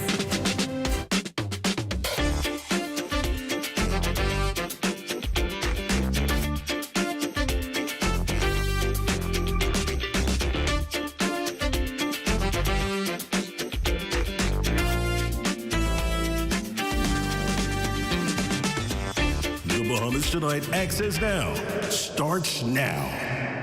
Good evening, everyone. I'm Royson Jones. And I'm Marlena Leonard. Welcome to the Bahamas Tonight Access Now. Welcome indeed. Now, do you remember learning to ride a bike, or maybe the last time you tried to ride a bike? Key emphasis on tried. Well, cyclists around the world took to their bikes today to celebrate World Bicycle Day, which has been recognized on June 3rd since 2018. But it's not just about celebrating the fun of cycling, it's about highlighting their storied history, and that's fitting timing considering cycling national championships are set to take place this weekend in Exuma. That's right, but unfortunately today in the capital wasn't exactly optimal weather for bikers unless you enjoy cycling through rain and puddles. But one thing I've always loved about growing up and living here is that you hear people from larger countries saying, you know, kids don't really go outside and they don't really ride their bikes anymore. They do here. You always see that it seems to be alive and well here, their love for bicycles and the outdoors. I think that's very true. You see them on their bikes, their skates, rollerblades, maybe skateboarding too. So I think the kids, as people say, are all right. And on that note, let's dive right into the news. With over 200 distinct types of known cancer, each with its own specific traits and subtypes, June is globally recognized as Cancer Survivor Month, dedicated to celebrating survivors and honoring the memories of those we've lost. This year, the Jeannie Dean Caring, Sharing Cancer Support Group has a full itinerary of events this month, and our West Calix Forbes has all the details. Her voice helped inform a nation, and her service uplifted countless lives. Now, the memory of Anita Roll is being honored in a special way. The veteran journalist and community advocate who passed away suddenly at the age of 50 is being remembered through this year's Hope Walk, the annual fundraising event hosted by the Jeannie Dean Caring and Sharing Cancer Support Group, an organization she helped guide as a dedicated board member. Anita was a phenomenal part of our group. She opened doors and she helped with visibility and exposure for this group. Anita loved the Jeannie Dean Caring and Sharing Cancer Support Group. And so we found it fitting to pay tribute to Anita at our Hope Walk on June 13th. It is at 6 a.m. at Goodman's Bay Park. We are offering individual rates of $35 each, or group rates of $30 per person for groups of 10 or more. June is Cancer Survivor Month, a powerful reminder that while cancer can change lives, it does not define them. Across the Bahamas, men, women, and families continue to navigate the realities of a disease that is now impacting people at younger ages than in the past. And now we're finding more and more young people under the age of 30 who are being diagnosed with breast cancer specifically. Some of it could be genetic, some of it could be environmental, but we are seeing more young people being diagnosed with cancer. We are encouraging those that have like the BRCA gene to get ahead of it early. If you know your family history, if you know that there's a member of your immediate family who has had a journey with cancer, it's important that you know that so that your testing can begin. Throughout the month of June, the Jeannie Dean Caring and Sharing Cancer Support Group will host a series of events focused on hope, healing, community, and the celebration of life. The initiatives are designed to encourage survivors and provide support and encouragement to those currently undergoing treatment, reinforcing the message that no one faces the journey alone. I wish that I could really put into words what that experience looks and feels like. What I can tell you is you're going to walk away different from when you came. You're going to interact with cancer patients and survivors who have a zest for life. You're going to walk away looking at cancer more so as inspiring versus something negative or a death sentence, and that's what we want the community to see.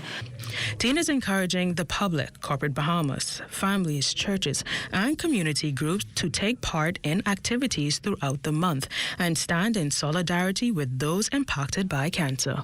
For the Bahamas Tonight, Access Now, I'm Wes Calix Forbes. There's always hope. Thanks so much, Wes. Well, meanwhile, Minister of Tourism, the Honorable Glenys Hannah Martin, is leading the Bahamas' participation in Caribbean Week in New York, the Caribbean Tourism Organization's premier annual forum for regional tourism engagement. Under the theme, One Caribbean, Infinite Experiences, Caribbean Week brings together tourism leaders, industry executives, investors, media representatives, and stakeholders from across the region to discuss the opportunities, challenges, and innovations shaping the future of Caribbean tourism. Minister Hannah Martin will lead the Bahamian delegation as they participate in a series of high-level meetings, media engagements, and strategic industry discussions throughout the week. On Tuesday, the Bahamas hosted the Caribbean Media Awards Luncheon, an event that recognizes excellence in travel journalism and brings together editors, writers, broadcasters, and communications professionals from key source markets. Caribbean Week wraps up on Friday. Meanwhile, tonight we take a closer look at how one young entrepreneur turned early challenges into opportunity. Dario Thompson is now positioning his growing business for even bigger growth following the launch of a new location in the nation's second city. Shaquille Dames has his inspiring story. Starting a business at just 25 years old came with its share of challenges for Dario Thompson.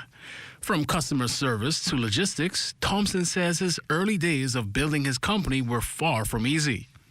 But since launching D&D Enterprise in 2023, he says steady growth and determination have helped turn the business into a steady and expanding operation, now celebrating the recent launch of his Freeport location. Thompson says his journey into entrepreneurship was inspired by his family and slowly evolved into a full-scale retail business today. My mom is into business, so I would say I follow her footsteps. I started off selling plywood. And we ventured into windows and vanities until we got a complete interior product store or retail store. It was a work in progress. Like I said, I started out slow. I mean, it was a lot of times I couldn't do a lot of stuff in terms of funding-wise, like rent payouts and stuff like that, but everything was slow and working in progress. I would say losing sleep, staying up late hours, missing out parties with friends just to stay on the right path or keep my business afloat. Today, Thompson says those early struggles were worth it as he now watches his business expand and gain new momentum with each milestone. For the Bahamas Tonight, I'm Shaquille Dame. Thanks, Shaquille. Still to come, the Monroe Pender Foundation prepares to award its newest class. And of course, Diane Dorsett has your Access weather forecast, so stay close. Introducing Valvoline Restore and Protect, a first-of-its-kind innovation that returns pistons to factory clean, removing up to 100% of deposits, restoring your engine to perform like new. All new Restore and Protect, another first by Valvoline, distributed by Battery and Tire Specialists. Step into any Super Value or Quality Supermarkets location for specials like Chef Boyardee Spaghetti and Meatballs, 15 ounces, $1.69. Jacquard Vegetable Oil, 40 ounces, $4.49. Whole chicken wings, $1.69 per pound. Turkey wings, $2.99 per pound. Sunday Delight Smooth or Tangy Drinks, 64 ounces, $2.99. You'll be singing a happy tune this June with the specials at Super Value and Quality Supermarkets.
everyone. It's Wednesday, June 3rd, and it's time for your Access Weather Forecast. Your quick look at what's shaping our weather for the next few days. And looking at our satellite picture, what we're seeing is a broad band of clouds across the northwest and central Bahamas. An area of deep moisture and frontal boundary have kind of merged over that area and are working together to trigger occasional downpours and thunderstorms across most of the northwest and central Bahamas from now to the weekend as it slowly moves southward.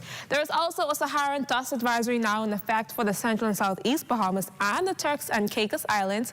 Air quality index will be moderate to unhealthy for sensitive groups, and visibility may be significantly reduced in some areas. Now, tracking the Atlantic, there is no tropical cyclone development expected during the next 7 days. Now, looking at our 3-day boating forecast, in the northwest Bahamas tonight through Friday, we'll get northeast winds at 12 to 18 knots, seas at 3 to 6 feet, and high tides at 10:52 this evening, and again at 11:12 in the morning. In the central Bahamas, northeast winds again at 10 to 15 knots, seas at 2 to 4 feet. And finally, in the southeast Bahamas, southeast winds now 10 to 15 knots, with seas at 2 to 4 feet. There is a high risk of dangerous, life-threatening rip currents across the northern Bahamas, especially along north and east coast beaches, so beachgoers are strongly discouraged from entering the water at this time. Now, for those traveling tomorrow, here's a look at your international temperatures, brought to you by Royal Star Assurance. Come on.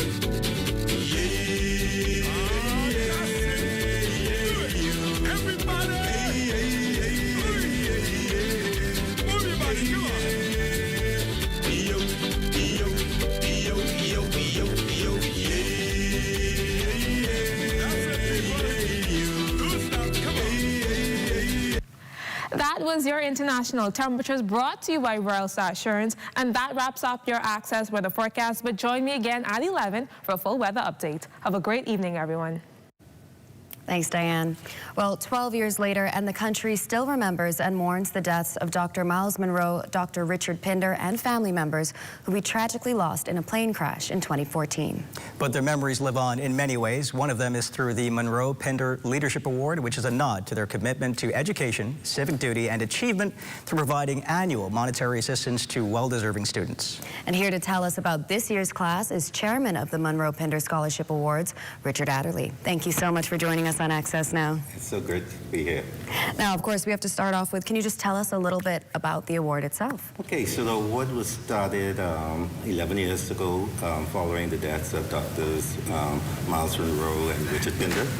It was the brainchild of Pastor Rick Dean, Family of Faith Ministries. And what we wanted to do was to establish a scholarship to honor the legacies of these two individuals. Many of you would know that they were really, really big on leadership. Right, and the future. And right, in the future. And so the real gist of the scholarship award is to determine individuals who demonstrate leadership, community involvement, character, and perseverance. Yeah, absolutely. One thing comes to mind is that kingdom leadership we always heard taught. Definitely, kingdom leadership. Absolutely. I want to ask you, who is eligible for this leadership award? We tossed this around for a while, and then we decided that there were so many awards that were going at the grade 6 level and then at the college level. Yes. And so we wanted something for students coming out of high schools. Okay. And so persons who are in 12th grade and freshman college are eligible for it. 12th grade and freshman. Really at that cusp of opportunity. Right, right. Now, can you tell us a little bit about some of the past winners, perhaps? Well, we've been really, really blessed because a number of our winners have gone on to do some great things. Our last year's winner is currently a chemistry major at Howard University. Wow. But let me just tell you how exciting it is. Our runner-up from 2021 was just awarded the valedictorian award at UB graduation last week. Congratulations. So it tells you, you spot them early and you spot them well. Congratulations to them, for sure. And she was from Cat Island. There we go, and we love Family Island representation. Congratulations, Zoe. Absolutely, Zoe. I have to ask you as well, what is the process for applying for some of these awards and the monetary assistance, of course, but there are also a number of prizes as well. Yeah, okay. So there are 4 categories. Yes. The top winner gets $6,000. And then there's the second second place gets $3,500, then $2,500, and then we have what we call a Service Leadership Award that gets $2,000.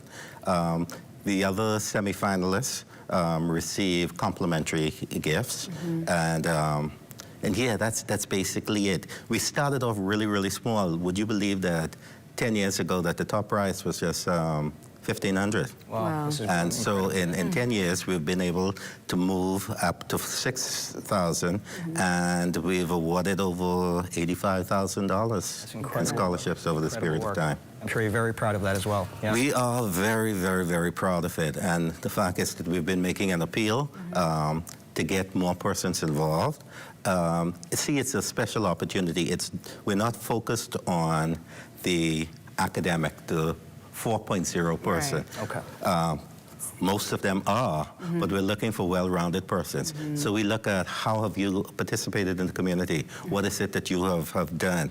We're also interested in those individuals who, for some reason or not, were not able to swim, and play soccer, because they had issues like maybe they had a brother or a sister with a physical challenge, a handicap, and they had to stay home. So we'd want to tell their stories, you see? So community involvement, leadership, academics, character, all of these things. And before we let you go, where can people find more if they're interested in how Well, there's the website. Go on to the Monroe Pinder Award on the website. But on Saturday, June 20th, at 6 o'clock, we're going to be hosting the award ceremony at the Harry C. Moore Library Auditorium at the University of the Bahamas. Perfect. And we'll be able to announce the 2026 winner. There you go. Be there or be square. Thank you so much for joining us. Stay with us. Sports with Amajal Knowles is up right after this break. Come and visit us at Shop Smart, 'cause everything is here. Yes, we have it all for you. Toys, clothing, office supplies, appliances, custom cut blinds, bedding, drapes, and rugs. Come and visit us on Mackey Street, 2 blocks down from Wolf Road. Call us at 698-1052. Shop Smart, let's shop Smart, let's shop Smart. Oh, everything is here.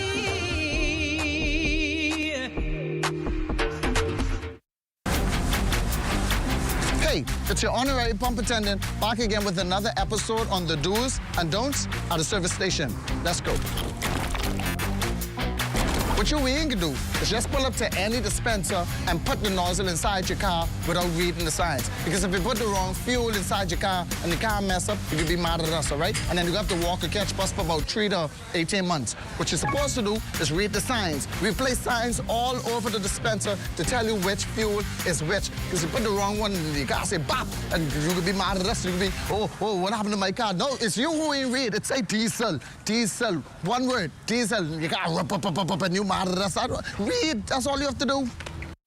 Step into any Super Value or Quality Supermarkets location for specials like Chef Boyardee spaghetti and meatballs, 15 ounces, $1.69. Jacquard vegetable oil, 40 ounces, $4.49. Whole chicken wings, $1.69 per pound. Turkey wings, $2.99 per pound. Sunday Delight smooth or tangy drinks, 64 ounces, $2.99. You'll be singing a happy tune this June with the specials at Super Value and Quality Supermarkets.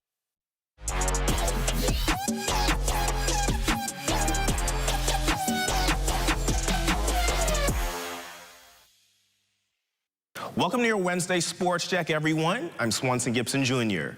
We begin tonight's sportscast with track and field news. Bahamian sprinter Ian Kerr was recently named the athlete's representative for the B3As. Kerr has represented the Bahamas on the track in a global light, competing at the 2024 Games in Paris. Now he is looking to make more of an impact in Bahamian athletics, serving as liaison between his counterparts and their governing body. The feeling of being nominated as Athletes Rep is special to me because it shows that my fellow teammates, my fellow athletes that understand what's going on, they trust me enough to put me in a position that they think I can get the job done, so that means a lot to me. Kerr also discussed how his exposure at the amateur and professional levels will influence his approach. I think my exposure as an amateur and a professional athlete, all the way from Carifta to the Olympic Games, influences me in many different ways. One being, I've seen it done in many different ways, in many different styles.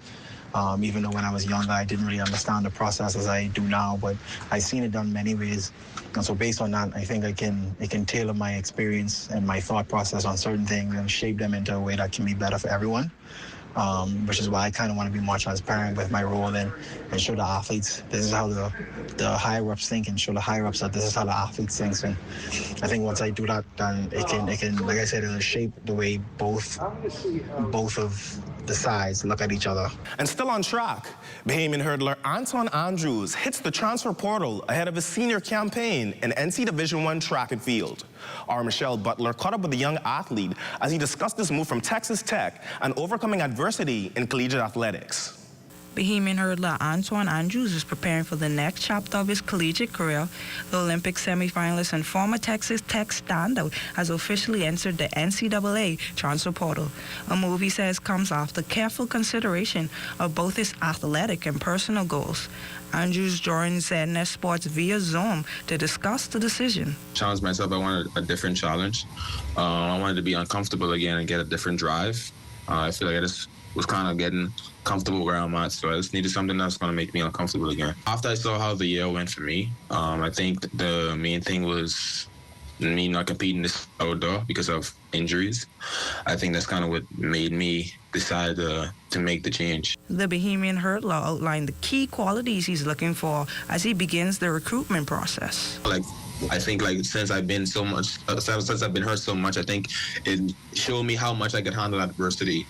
And I think I actually learned my body as the years go by too. And I think me getting this setback is going to help me in the long run too. With his name now in the transfer portal, Antoine Andrews begins the search for a new home as he continues his pursuit of excellence on the track. He's focused on finding the right fit, both athletically and personally, as he works toward achieving even bigger goals in the years ahead. For ZNS Sports, I'm Michelle Butler. Shifting gears, the Bahamas Striping Group of Company has been increasing their efforts in developing sports facilities around the archipelago. Most recently, putting the finishing touches on a new track in Roxana Luthra. But the organization is not limiting their impact to development as they continue their third annual Let's Make a Difference youth swimming program. As a company, we think it's very important that every child in the Bahamian Nassau have the opportunity to learn how to swim safely in a safe environment. The program would actually begin at the end of this month, which will be the 29th, and it will go on to the 30th of the following month. So we have 12 instructors that are going to be contracted to teach the children how to swim within the next couple of months. On the diamond, the University of the Bahamas Athletics is breaking new ground, hosting the program's first ever softball prospect showcase this weekend. Nearly 40 women athletes from public and private institutions will take to the Blue Hill Sporting Complex, being evaluated by coaches on various aspects of the game. We don't have a space right now where we see both private and public school come in a capacity similar to nationals and compete on the same teams. And so being able to do that at the university level for purposes to stay within the university system honestly gives an opportunity for students in the Bahamas, in Nassau, to say, hey, the University of the Bahamas is a viable option for the next collegiate career. We would visit USSSA, we'd visit BISS games, being able to see it all come together. I'm really excited for that. I'm also excited to see the defensive and offensive evaluations, whether that we're testing exit velocity off your bat or speed coming off of your arm and your throwing velocity. The softball showcase will take place this Saturday at 9 a.m. through noon. And that's been a look at your sports on this Wednesday. I'm Swanson Gibson Jr., signing out until tomorrow.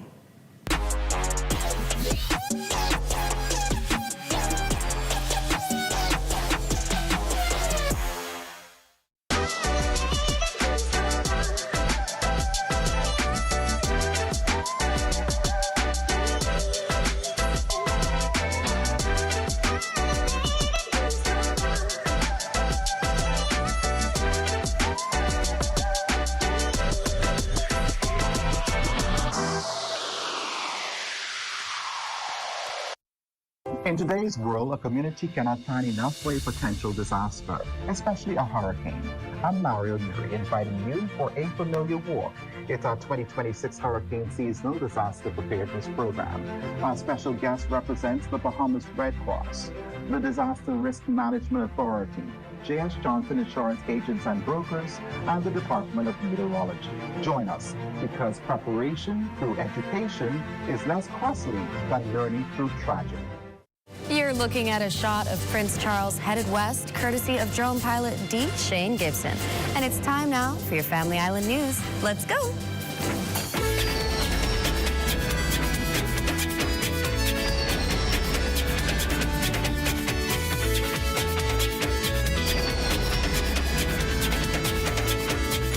An upscale international news magazine known for its stunning photography of the finest places in the world to visit or live has named the Bahamas one of the best in the region. In its April edition, Travel and Leisure, seen by more than 4.8 million readers, listed the Bahamas as one of the 9 best choices to buy a home. Travel experts say when choosing a home or an island home to buy in the Caribbean, factors that matter include availability of international airports and direct flights from large cities, desirable weather, excluding today, a stable government, a robust real estate market, and a common time zone with major business regions. Other destinations that ranked highly in the region included Nevis, St. Bart's, and St. Lucia. I like it, excluding today. There you go. Don't look at today. That's going to do it for us here at Access Now. As always, thanks so much for watching. Be sure to stay tuned for the rundown with Howard Grant. Good night, everybody. Good night, everybody.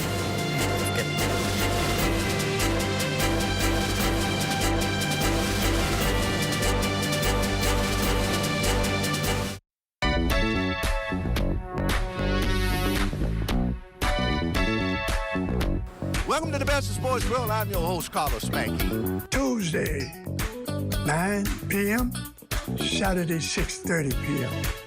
I will be bringing you some of the greatest sporting events on the planet of Earth.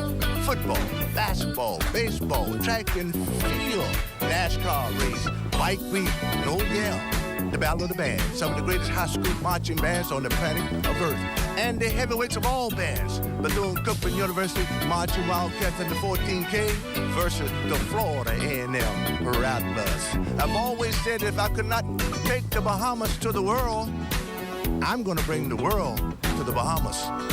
We host only the best, and the beat goes on, Bahamas. We're just better than the rest. Watch it.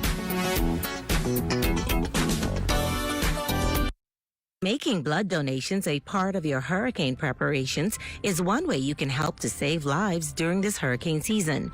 Persons interested in donating blood are asked to visit the blood bank at the Princess Margaret Hospital between 8:30 a.m. to 4:30 p.m. Monday to Fridays and 9 a.m. to 3:30 p.m. on Saturdays.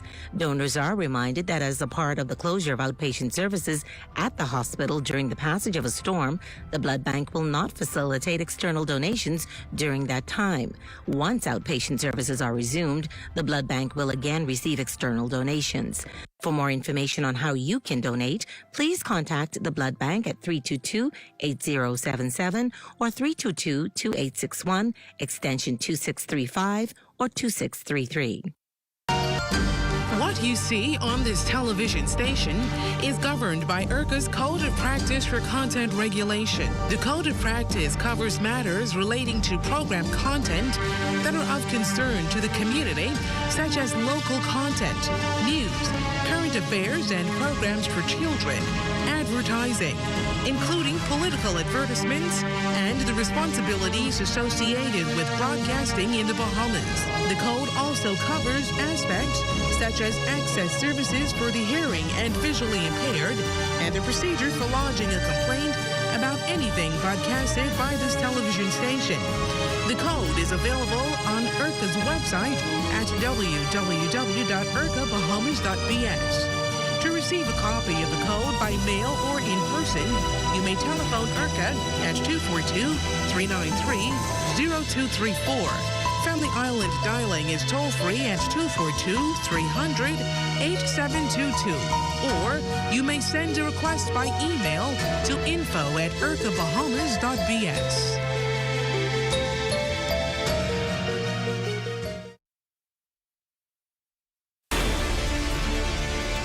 I have been coming to this island since I was 12 years old. It didn't take me long to realize the rich history it has here. When I bought this island in 2018, I fulfilled a lifelong dream. The goal is not only to preserve the memories I made over those years, but to make new ones. and to give others the opportunity to do the same. As we go through this process, it has become clear to me, we aren't just rebuilding an island, we're reviving a legend.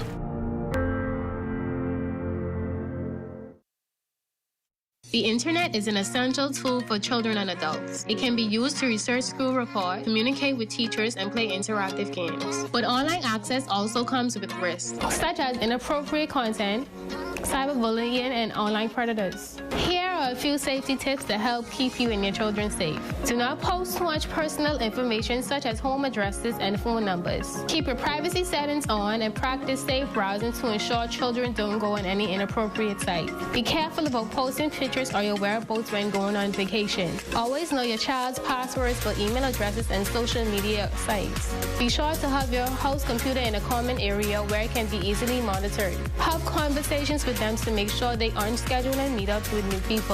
Online safety is just as important for children as it is for adults. Not only are children more vulnerable to financial and identity scams, but they are also at risk of encountering inappropriate and potentially disturbing content. I am Police Cadet 80 Jamara Rule, reminding you that safety is everybody's business. So let us do our part and continue to create safer communities.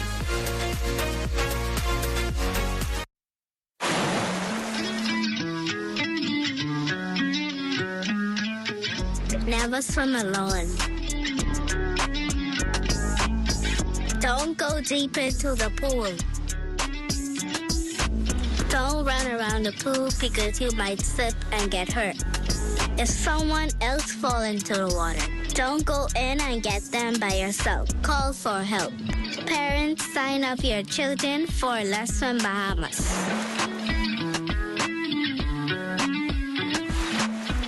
Diabetic eye disease is caused by changes in the blood vessels of your retina.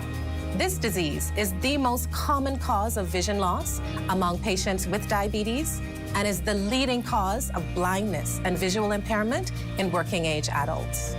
Symptoms of diabetic eye disease can include floaters in your vision, blurred vision, fluctuating vision, impaired color vision, or generalized loss of vision.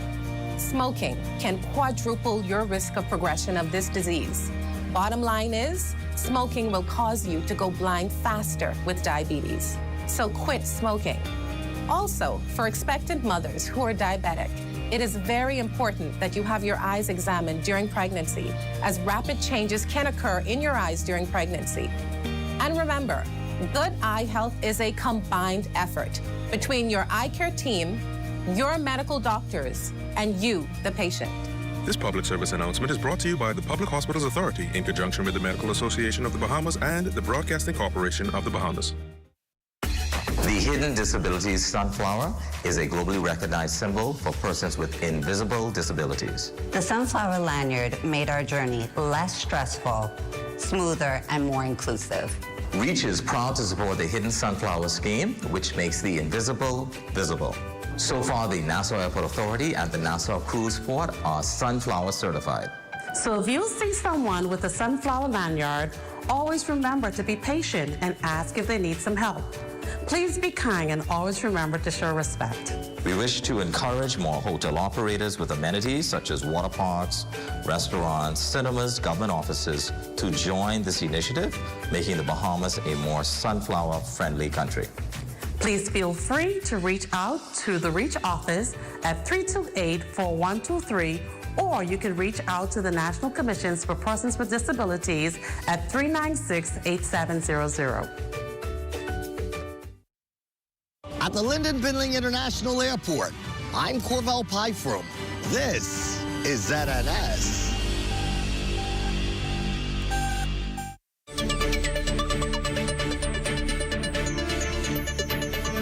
Good evening, ladies and gentlemen. This is The Rundown. I'm Howard Grant. So wonderful to have you with us.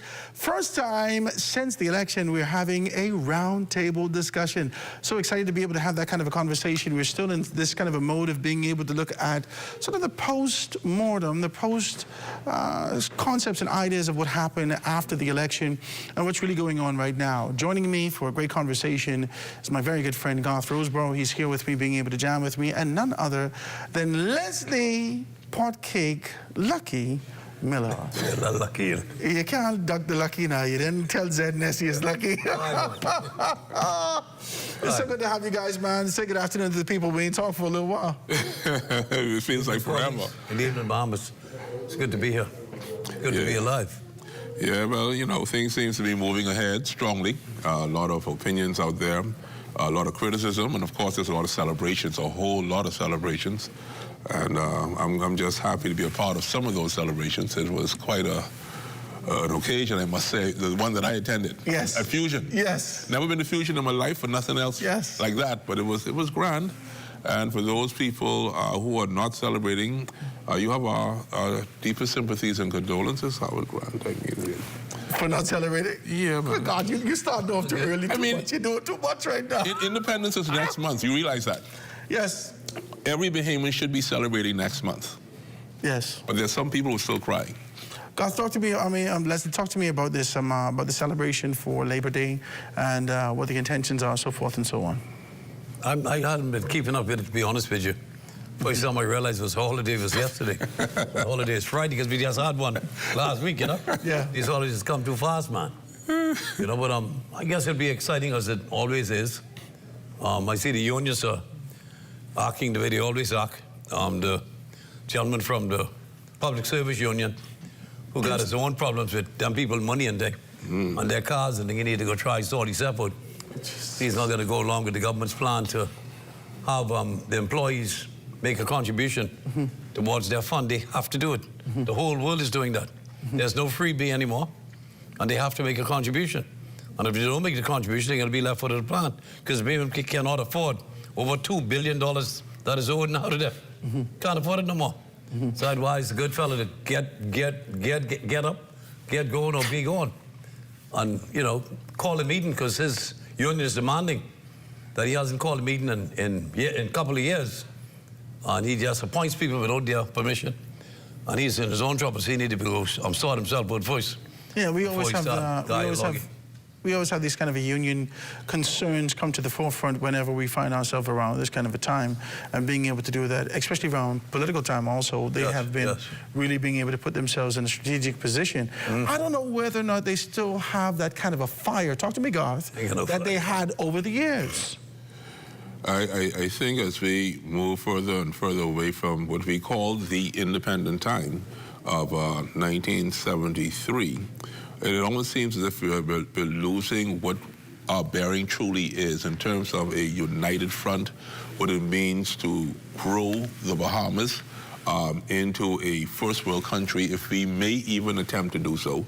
It seems that selfishness has become the order of the day, and when selfishness abounds, then of course, you know, schism and division will also abound. So what we now have in many of the groupings of the Bahamas is we have differences of opinions which now turn into warfare and, of course, opposition, and then we see a crumbling effect. This is not what the Bahamas should be. We are an archipelagic nation.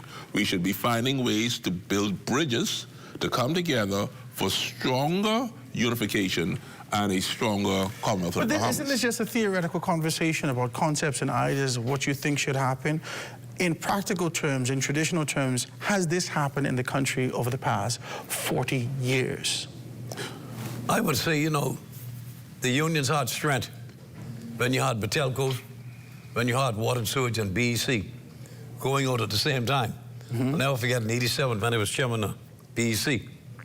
And I tried to play tough with them. When Dr. Nottage, I said, man, we can't cater to all these guys' demands. We was in Parliament just before the budget. And he said, okay, let's go for a couple of days and see what happened. Well, that night, the light went off, the phone went off, the water went off. So Lyndon called that morning and said, listen, turn the damn place off. Sort the people up. Like, don't come to Parliament, tell it's done. I said, okay, son. And he had to take it on right away. Because there was such unity among them that they could cripple the country. And that's how they got the sort of salaries and everything they got over the years. They had owned this country. Unfortunately, the same ones who caused us the billions of dollars that we now owe. Most of that went to those three corporations. Because their salary scale is twice as much as the rest of the public service. I thought it was always unfair. It is still unfair, and it's still going on. Yeah, but you all fight for behemonization. You fight for equality in these particular spaces. If you look at the contrast of what's happening from a global standpoint and you look at what's happening locally, shouldn't they be on a scale of being able to say, I'm making this much? But that was in contrast, man. That was, listen, when you got people at BEC taking home $85,000 a year in salary and $85,000 a year in overtime, come on. It's more than and that was the Prime Minister. institutionalized. The fellas built apartments, they will tell you. I fired 2 of them and I was there. And the fellas said, well, he ain't calm about me, and I got my 2 apartments safe.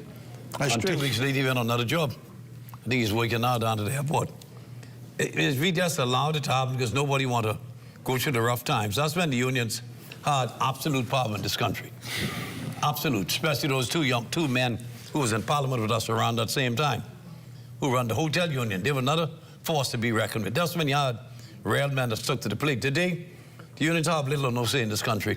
It just has But they compromise themselves, so many of them, without being able to call names. Yeah, without being able to do that. They compromise themselves, find themselves being able to yield for political favors and seeking, you know what I'm saying? This is what's happening, especially over the past 2 election cycles. We're not calling anyone's name. No, what is interesting, though, let's be decent. What we used to do, when the head of the union, say the top 5 guys, you sit with them by yourself. Say, what it is you all want, man? I got one daughter, won't go to water and sewage. I got one girlfriend. You take care of them. They settle down.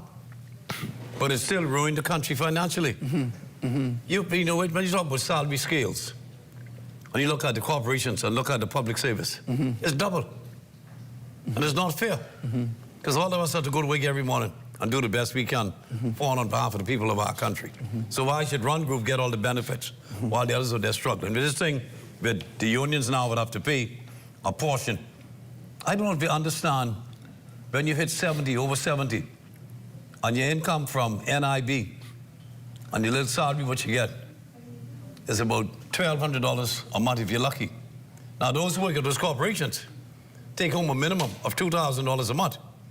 Well, as a former member of parliament and a former minister in the government, mine is less than $2,000. I think it's like $1,650. You know, and you ask, I'm not concerned with myself because I'm self-sufficient. What about those persons who were there in government all of their lives, like a teacher? Mario Mummy was a teacher for 43 years with a master's degree. Helen takes home, I think, $1,250 a month. Who the hell can live off $1,250? Yeah. In which country? Yeah. That couldn't buy grocery for 2 weeks. No. And if you destroy the system for the few that are saying, we will not go to work unless you give us what we want, you're going to destroy the country. So the government has to take a hard stand and say, listen, we can't go any further. The IMF tell us a long time ago, when I've been cabinet over 20 years, saying, you must take a stand. Your people, like everybody else around the world, must pay their fair share to get the benefits that they're going to accrue when they get a retirement age. Some people around here in retirement age hurting like hell because nobody could withstand that except those who work for the corporations. And it's not fair for the rest of the country. So they need to sit down, settle down, and accept the reality of what the world is about today. That's heavy. It's not 50 years ago. That's what I'm saying when I said to you, we've grown into a selfish people. When Leslie Miller those first started out, we were a nation of benefits. I recall having to walk from Wolf Road with my mother all the way down to where we have Central Police Station downtown just to use a telephone. Now everyone has a telephone, so we feel entitled that if our telephone service goes out on a cell phone, everybody starts cussing and raising hell. You can't live without it. You see, when it comes to the electrical services, back in the day, to have an electrical pole with a light on it was a privilege. Yes, it was. Now everyone has lights on the pole, and the minute the lights go out, a blackout, oh, what the hell are they doing? We got to get rid of this government. What is government doing? This is where we have become. We're all selfish. We all want for ourselves. We don't worry about the other person. So in the unions, we've seen a grade of selfishness amongst the leadership of the unions first. They're greedy. They're greedy as hell. Greedy. The people who are following them, the disciples, they don't get so many of them. They don't even fully understand They don't fully understand the mechanisms of what it even means to be a union. All they're simply looking at is, what is my basic entitlement? To make it very plain to you, the Prime Minister of the country made a promise that he would go ahead and take care of the civil servants. Did you see how the people acted as if it was something that they were deserving of? He said, listen, this is a gift to you. And the whole country just began to divide, began to splinter, began to dissolve. It was crazy. When everyone got their money, mum was the word. Christmas was there. They went to spend their money. They didn't give me none. They didn't give Leslie any. I bet you didn't get any. So it was quiet. They got what they wanted. And in the Bahamas, going into our celebrations for July 10th, Independence, we as a government, we as a people have to find a way, Howard Grant, to build our country. We need to understand the definition of what it means to build the Bahamas. For generations yet unborn. Because them other fellas coming first. Within 30 years, we could be going anyhow.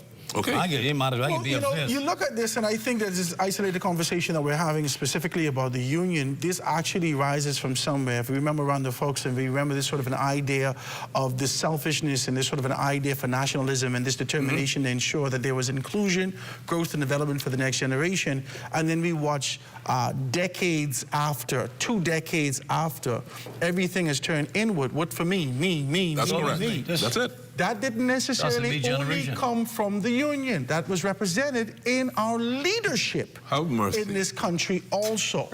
Now see, if you can get spiritual with this, you know, we just get preachy. This started from the head. And it fell through the entire body of the country. Talk to me about it, Leslie. No, I don't accept that. Uh, Let me hear it then. Because persons like Sir Lyndon Pinland, Ada Hanna, Cecil Wallace Whitfield, the late Paul Ardley, Carlton Francis, and those people, their salaries were so minuscule and the benefits compared to politics today. They couldn't even survive on their salary. No, but you're still talking... They never went out to enrich themselves. Yeah. Okay? But we're still in the nationalist era. We ain't talking about that era. He's talking about the era after that. With the introduction of drugs, cocaine, instant gratification, the desire to get these things, the slip into the 80s, and then into the 90s, it changed everything. The 80s destroyed us as a people. Okay. You know, because of the drugs. And in some cases, it's still there. It's not as pervasive as it used to be. But it's there. Oh, obviously it's there because they're picking the fellas up all the time, eh? It's there. You know, but it's one of those things that a society, you know, because of our proximity to the United States of America and Florida, him is like slackness. They want something for nothing. And they get caught up in this evolution of my time. For me to get anything I want to get when I want to get it. By any means that I want to get it by. He doesn't want the end results. And it breaks down society because you take away some of the norms that our parents instilled in us.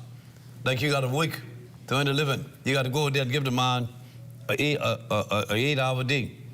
You have the first thing you got to try to buy is a piece of property. The kids today come home, and the first thing they buy is a $30,000, $40,000 car. They drive that for 5 years, it depreciates to zero, then they got to buy another car. And then the price of land, the biggest mistake I think we made in the history of our country over the last 50 years was when we allowed the former government to eradicate the Movable Property Act. But there's no one that the Christie administration did nothing to modify this. I'm still bothered by that. The Minister administration did nothing to make modifications. I was a member. It appears to me that the following prime ministers, whatever the Right Honourable Hubert Ingraham did, they didn't want to bother with it for some reason. Now, I can say this to you. Before we say this, I can say this to you. I'm going to ask a question, and then I want to say something. What do we do to rectify this? I've watched this Prime Minister take on a very... Yeah, because we got to talk about rectification. We just can't talk about the problems without being able to identify a path for solutions. Now, let's talk about this. What are we going to do? One, to be able to rectify this, and two, this Prime Minister, I read the book Visions, The Vision with former Prime Minister Lyndon Pinland, and in the book, it started to talk about the bend and break speech. In the book, it started to talk about reformation in these particular areas, but more strategically, in the book, it started to talk about how many millionaires he wanted to grow, to build in the country. In the book, he started to talk about this in his speeches. And so as I identify that, this Prime Minister has taken on the path of being able to deal with some of those things that have been unresolved. And the question is, Are we going to touch this kind of a developing millionaires here in this country? Because if we look at this, the government can't take the entire load on its shoulder for nation building. For the fanfare associated with being able to see Sebastian in the position in Fort Charlotte and the potential that exists in there, for the fanfare associated with being able to see $469 million made as a declaration by Rick Fox. Rick Fox. That's fantasy land. It was fantasy land, but the people in the constituency responded with the expectation, or at least a glimmer of hope, that something could be done in these areas. If we develop more millionaires, people who have financial means, maybe we could see this dispersed in a place to be able to grow the country. No. One of the biggest... You think it get deeper into selfishness? No. The biggest impediment, we all know the criminal in this aspect is ourselves. We understand that there's a... I don't want you to take Ministers' position. No. That call out said we're losing $500 million a year to corruption. No, I'm not saying that to you. I'm saying the black crab mentality doesn't allow us to help each other. Exactly. We're looking at civil service. The civil servants, watch us now, the civil servants, for instance. Garth has a plan. I want to bring my plan to fruition. I have to take my plans through red tape. I got to go through different civil agencies to get this thing accomplished. How much people I got to touch? How much people I got to tip? How much people I got to coerce to get my plan off the ground? You could have the greatest idea in the Bahamas, but to get that off the ground to where you can actually succeed, you're going to need a miracle. People like Sebastian that you mentioned, they got a miracle. They got a miracle. Anyone that you see actually climbing the scale. Leslie Miller has been just about in every constituency in this country in the last bid for the general election. Every last one. Ask the question why Leslie Miller has to bang on doors, try to meet some people to get his own business even further than where it is today. It's because there are people who know who Leslie Miller is, and they hate the fact that his present success is one around his shoulder. They feel he got too much. They feel they shouldn't even go ahead and pay his loan off. They feel like, you know what, we got to finish off Leslie Miller. We got to go and finish off Michael Alpides. We got to go finish off anyone who make it to Parliament and is doing well. We got to finish them off because they can only do well if they're corrupt. I'm just being honest with you. In 1964, we would have had an entirely different conversation in the same country, on the same soil, at the same time. In 1964, you and I, fresh from school, nothing in our pocket, but a desire in our heart with a determination. It would have been a different conversation. It would have been a different conversation. Things shifted in the world. People looking introspectively and trying to be able to get something for themselves. The question I have, how do we get back on track for growth and development in the country? Listen, we are in the land of progress. I accept what you're saying. But look at what happened yesterday in the primary school, in the schools. 2 girls. I see this. Stripped the girl of her clothes. All of these little boys and other girls around, not a damn one left behind to part the fight. And like to kill a little girl, only a lady, after we went through the corner. About 10 minutes when they was fighting, that stopped the fight. These young fellas around about, I guess, about 13, 14, okay? And young ladies. Today, same thing again. It is the parents. We have to set... Now we're getting somewhere. We have to set the stage. Because the children don't just automatically desire to do these things. This is a taught thing in our society. We are responsible. This level of corruption, this desire to be able to get little lunch money, this proverbial shingles that exist in these particular states, this is taught. There is an expectation, if you want expedience in this country, you got to pay for that. I was taught. Listen, our biggest downfall as a people is the color of our skin. Then the white fellas get in trouble, you know. My good friend, Sir David Knowles, said to me, he said, Leslie, you know the problem with black Bahamian businessmen? When one fall, the others clap. And they call him, say, listen, he down and out now. Make sure he don't get up. But when I fell on Bay Street Fall, or he got a business anywhere in the Bahamas, they call him. He says, Sir David, I got to talk to you. He lived in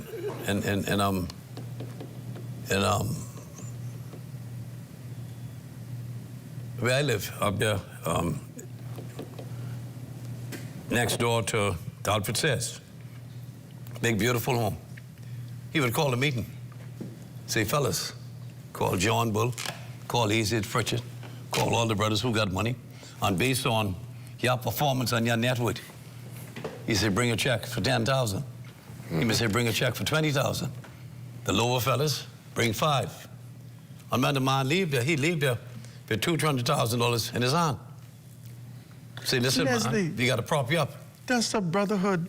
That's what I'm saying, but when something happened to one of us, like my dad used to tell me. That means we don't have brotherhood. He said, listen, see, God made black babies on a Sunday when he was tired. They ain't gonna never be no good.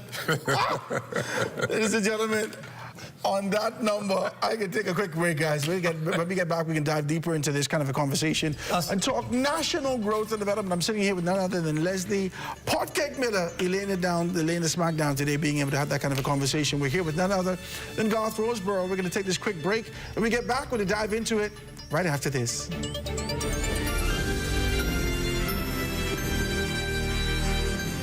Did you know that if a fire starts in your home, you may have as little as 2 minutes to escape? Keep your family and home safe with these few fire safety preparation and prevention tips. Ensure that your home has working smoke detectors. They will alert you if there is smoke and fire in your home. Install a smoke detector on every level of your home, inside each bedroom and outside each sleeping area. Test smoke detectors every month and change the batteries every 6 months. Home fires can spread rapidly, and every second counts. Create an escape plan and practice it with everyone in your home. Make sure everyone can safely escape in less than 2 minutes.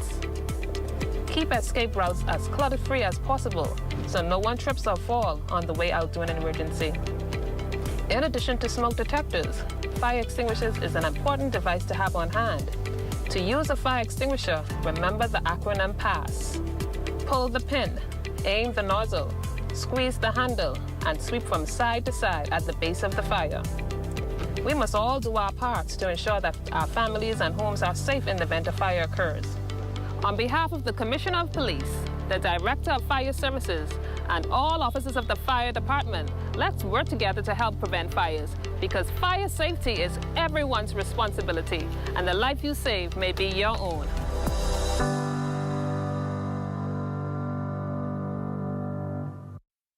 Behind every strong economy is a bold entrepreneur, and we're here to support them, island by island. On Long Island, we've helped 77 entrepreneurs turn their dreams into thriving businesses. Through over $1.9 million in approved funding, the SBDC is strengthening Long Island's economy by investing in its leading sectors: fishing, transportation, and agriculture. No matter the island, every business we support strengthens the economy, starting with yours. SBDC, Bahamas.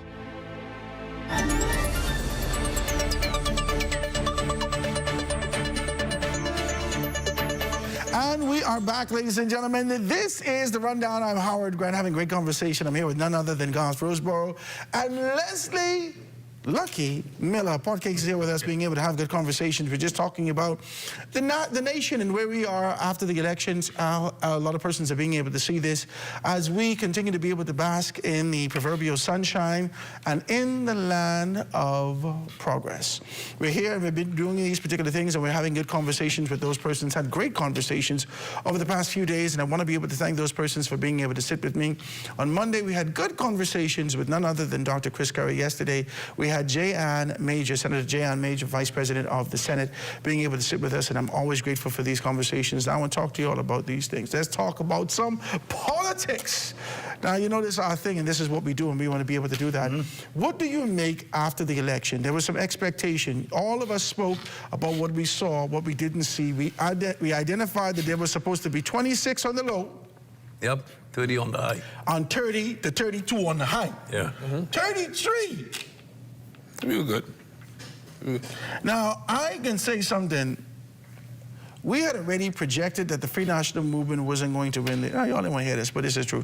We didn't look at it. We didn't call every constituency. Leslie, we didn't walk every constituency. We did everything. We do the numbers. We look at some things. We say some constituencies was hard.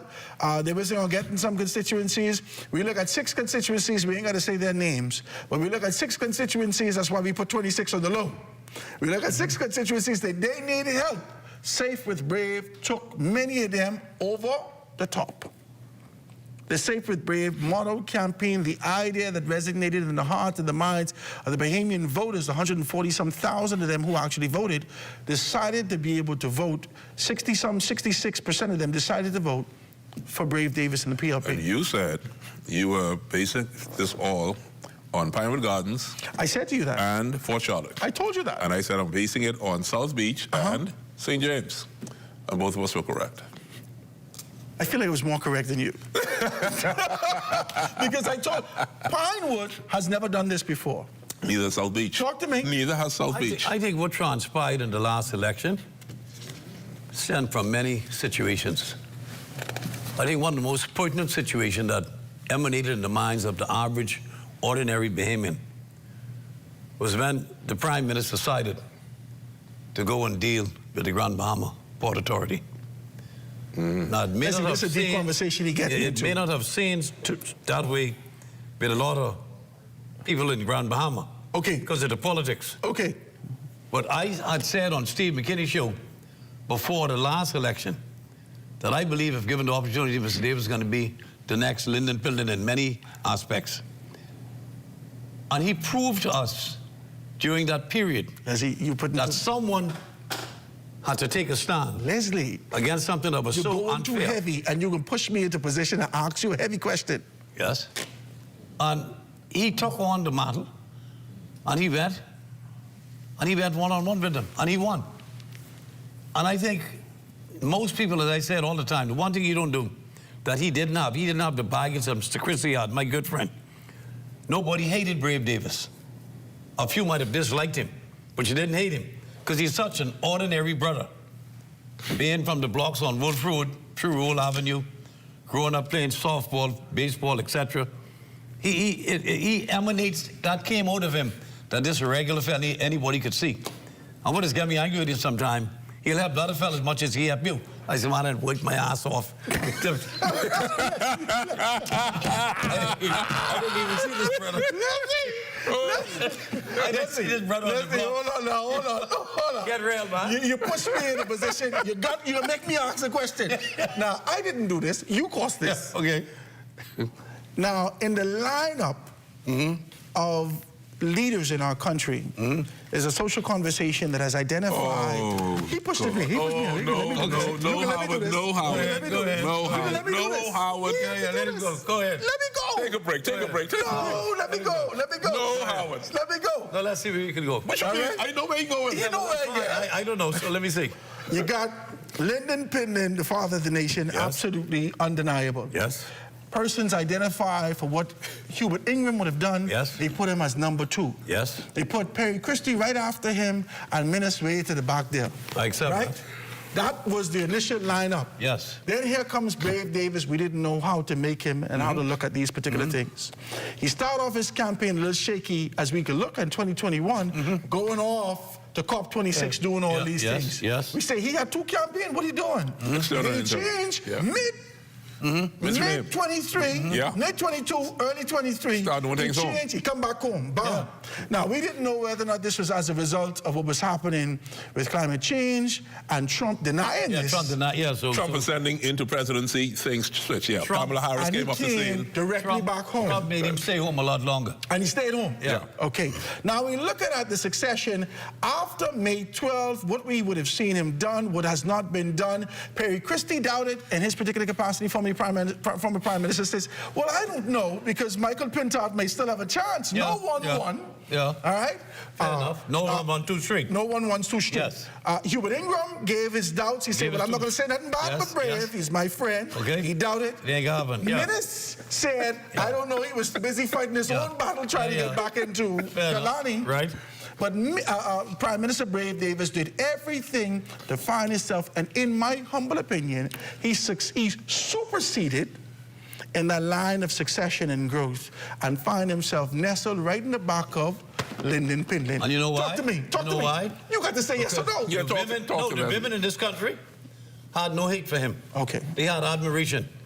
When you go door to door like we did, and you ask them, say, you know what you think about Brave? And they call him Brave. Now, and then I say, well, what do you think about his other brother? I say, my cousin there, Pintard. People were scared of him, you know. Women was afraid of him. I'm serious.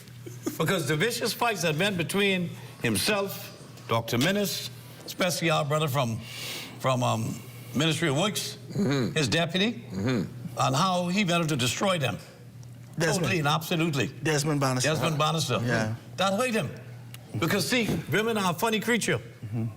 They don't want to see you. They're looking for somebody really who can secure them. Go out to obliterate someone. Desmond Bannister was good with his constituents, PLPs, as well as FNMs. You're being a good politician right now. No. You ain't answered the question yet. No, Brave would be. Brave number would 2 be now? By the margin that he won by. Now, mind you, remember, in '97, I really believed in Michigan before we could have run every damn seat in the country. That's how strong he was. Okay? He was delivery boy. But by 202, he was done. He was done. He was done. And you know what caused most of that? The white fellas were so greedy. When they go to his office, they want one thing. They come back a month later to want another thing, and he got tired. So I had enough of y'all. How much more you want me to give? And then he back off. And when he back off, they went after him. Because in the mind of the average, ordinary Bahamian, they still saw him as young as a PLP. You know why? He allowed nobody, none of his men or women, could have victimized anyone in this country. And you know, those who tried that, you know what happened to them? And people endeared themselves to him. He's not an ordinary man. You could believe what he's saying.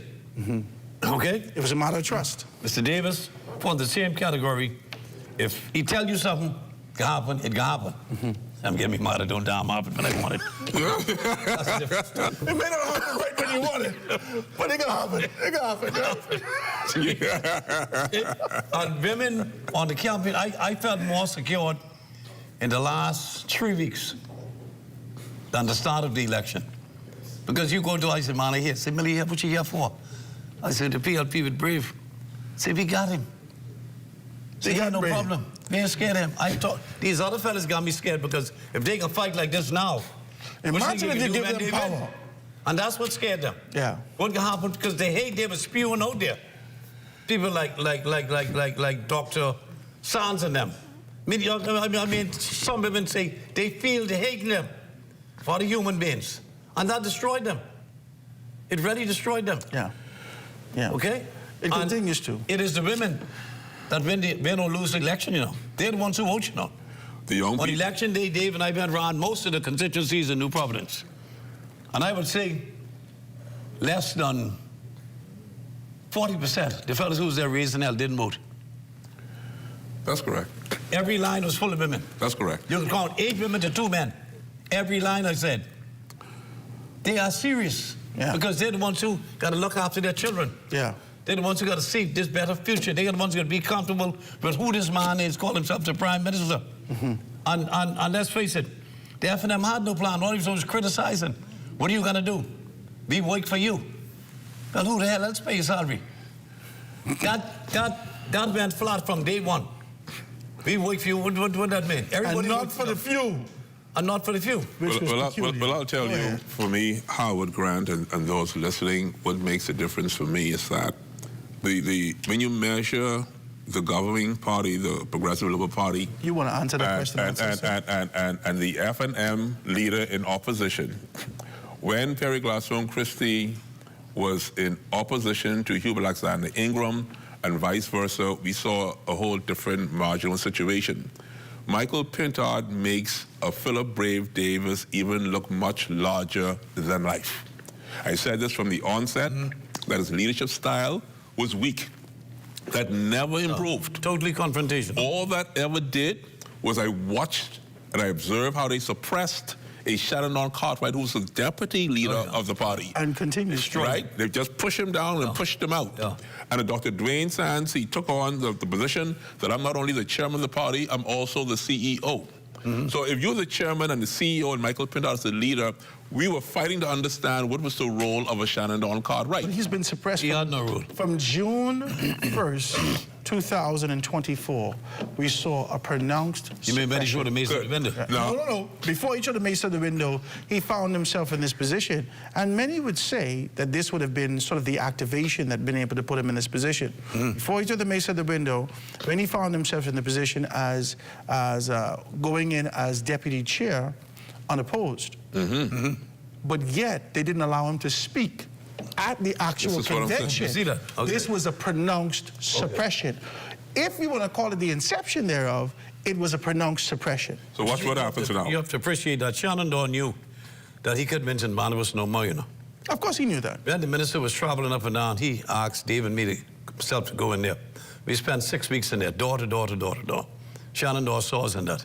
Shenandoah said, listen, he knows over. He just gave up. He stopped going in there. And he thought the new seat was a sure thing for him. Okay?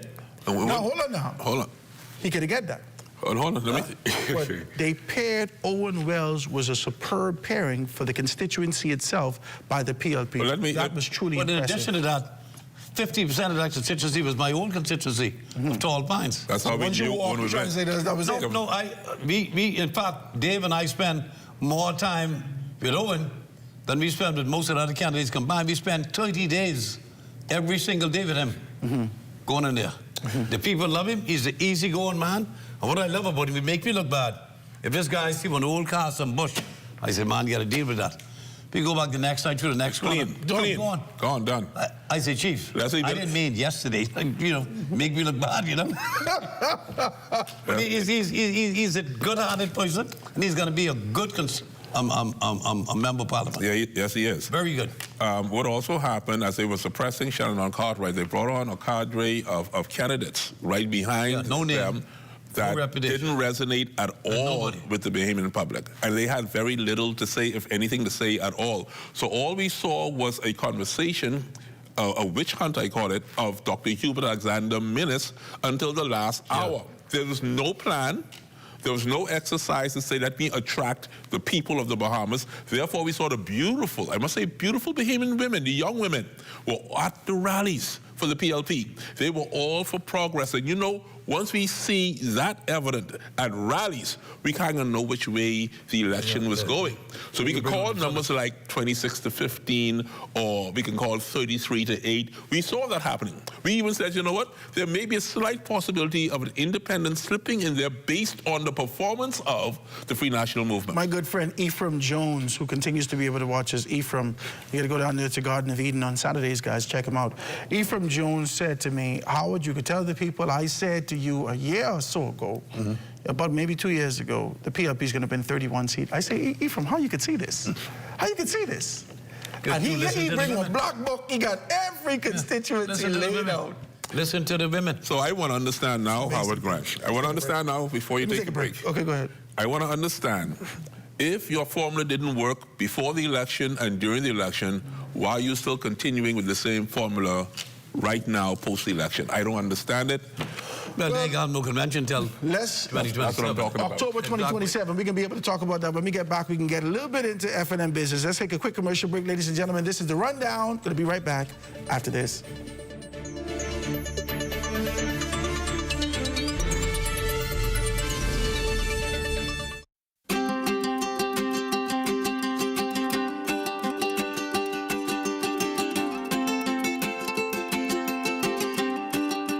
At the Dixon Hill Lighthouse on San Salvador to let you know that marine protected areas make dollars and cents. A well-designed and managed network of protected areas can generate income for nearby communities.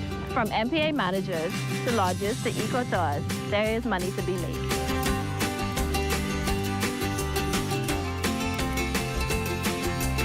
Healthy marine ecosystems help to protect our islands from climate change and other impacts that we cannot control. Healthy coral reefs help to break down big waves, and mangroves absorb storm surge and help to protect our coastline.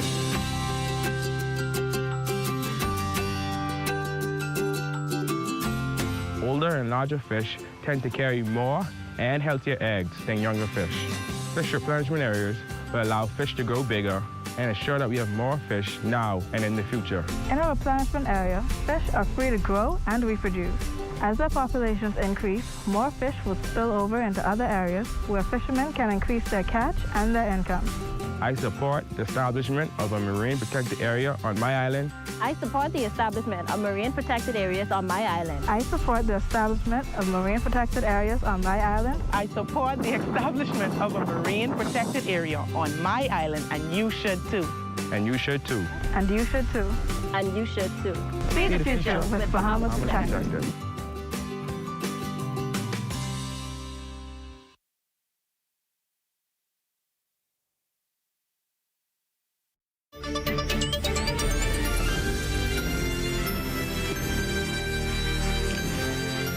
And we are back, ladies and gentlemen, having a lively conversation. I'm Howard Grant. This is The Rundown. So grateful to be with you. Always happy. Tonight's Wednesday night is our roundtable discussion. You got my guys here in the house with us. None other than Garth Roseborough and most definitely Leslie Potcake. Lucky Miller sitting here with us, being able to talk about these things. Now, guys, there's a couple of things that we didn't touch. We talked about national leadership. We talked about introspection. We talked about this sort of an idea to be able to know our part and how do we get back to this kind of a position. We identify a great deal of things, but one of the things that we got to be able to talk about is futuristic leadership.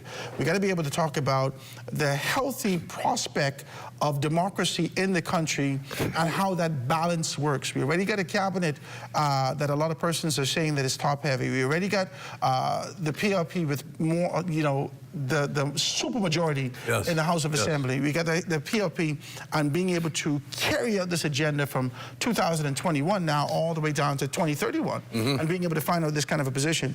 The Free National Movement has had street crushing defeats, over the 4 crushing defeats. They lost in 21, they lost 2 by-elections, and they lost this general elections. 4 crushing defeats. 3 of those defeats, 75% of it, is at the helm of leadership of Michael C. Pintard.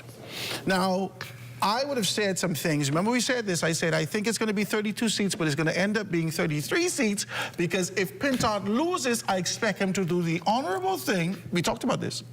And being able to step down from his constituency and doing what Hubert Ingram would have done, and not sit in the House of Assembly and force a by-election in the constituency of Marco City. That wasn't going to happen. That ain't happen at all. That wasn't going to happen. And beyond that not happening, they let him sit in the House of Assembly. They most recently had a quick little caucus and being able to identify to be able to retain his leadership style and position for another year and some until October 2027. How does democracy, the balance of power, the people gravitating towards the Free National Movement, how does that look to you in your eyes as observers? We're only observers from here. We ain't in the F&M business, but we observe it. I'm wagging my head because I just can't believe this is actually happening. Talk to me. Listen. You're speaking about a convention next year for a team that has not performed well over the last 3 electoral situations. He said, based upon this post-synopsis, after they get to a caucus and determine what would have gone wrong, what would have gone right, the papers today said Michael Pintard is waiting for this assessment to come back to determine what he can do. This blew my mind. I couldn't believe it. And of course, you think you can blame yourself, right? All right, then talk to me. No, he needs to take score to identify how much people blame him before he say, all right, I get the picture. Let me leave you on the Lord. Ain't that stupid? Okay, talk to me. The first thing is that the Free National Movement said to many people, stay out of our business. It's F&M business. We know what we're doing, and we're going to show you all at the polls. That's what they said. And they stuck to that to the point where we would have almost believed them had they performed better than they did. The way they were talking strong. You know and I know that if the F&M was listening before the election when you were in another space, and giving them advice over the radio, the advice that they didn't want to hear, they didn't want to listen to. You spoke about local consultancy and people that could assist you and could help you, and they said no. I do not understand how you would like to have the Bahamian people to support you but stay out of your business at the same time. That did not work. Now you're saying to us, stay out of your business again, you all will figure it out. We've been telling you the answer all along. You just simply was not listening. You're still not listening. We said right here, Howard Grant and on another space, that they have 2 years to get their act together. 2 years. Now they're speaking of doing a convention next year. That means they only got 1 year to get it together? They can't get it together. So you're looking at progress for another 10 years. Yeah. Talk to me, Leslie. We got 2 more minutes before we get out of here. Go ahead, Leslie. You know, they need to reassess themselves. But their bench isn't that great. They don't have much to choose from. No, that ain't what they say for years. They said the F&M has a deep bench, they have a big tent, they have all these things, and it's a revolving door, all these metaphors. But the problem is that tent has turned to a tiki hut. Talk to me. But everybody done run out of the tent. The tent empty now. Because you got my good buddy there from Long Island, It's a good man, Dr. Rollins. Andre Rollins. I'm Andre Rollins. We got the young lady there who like to argue with me all the time. I'm glad that you call her young lady. Let me hear that. You don't Kalani. Yeah, Kalani. Yeah. Michael about that.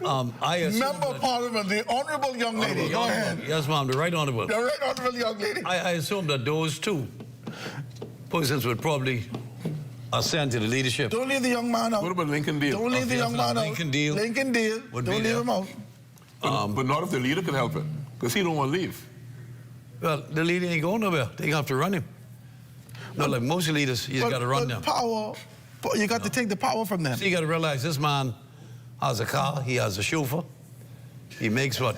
He got salary. He got salary for $57,000 a year. Yes, for royal opposition Additionally, leader. his MP salary, this is $150 get a year.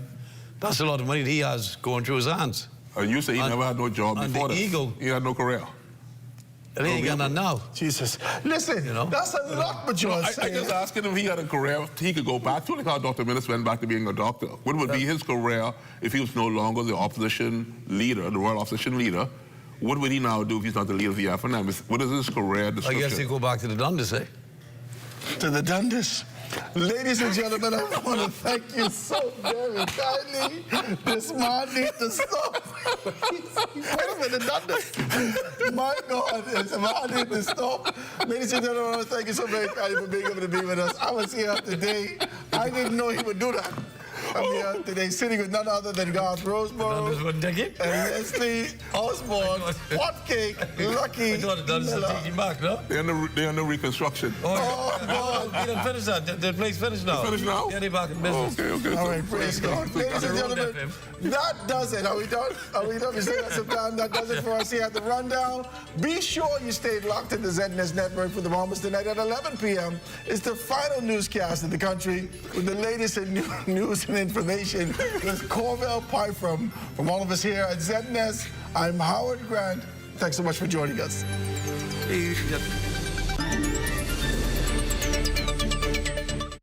Suicide prevention starts with recognizing the warning signs and taking them seriously. If you think a friend or family member is suicidal, there is a lot that you can do to help and save a life.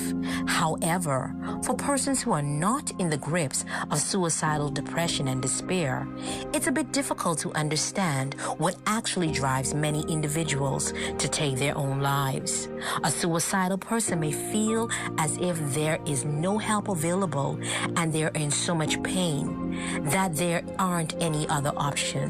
So here are a few warning signs to look out for. A person frequently talking about suicide, self-loathing or self-hatred, suddenly getting their affairs in order, saying goodbye to loved ones, withdrawing from others, and self-destructive behavior. Talking to a friend or family member about their suicidal thoughts and feelings can be extremely difficult for anyone. If you are unsure whether or not someone is suicidal, the best way to find out is to simply ask. Giving a suicidal person the opportunity to express their feelings can provide relief from loneliness, pent-up negative feelings, and perhaps prevent an attempted suicide. You can start the conversation with statements like, "I've been feeling concerned about you lately. I've noticed some differences in you and wondered how you're doing today." If they confide in you and they are suicidal, respond quickly by telling them you care and get them the help that is needed. Help is always available at the Crisis Center, the Department of Social Services, BASH, Sandlands Rehabilitation Center, and the National Hotline for 24-Hour Crisis. Find someone that you can trust to talk to about your feelings and get the support and help that is needed. I am Inspector Mikal Pinder, reassuring you that your mental health matters. You are not alone. Get the help that is needed today.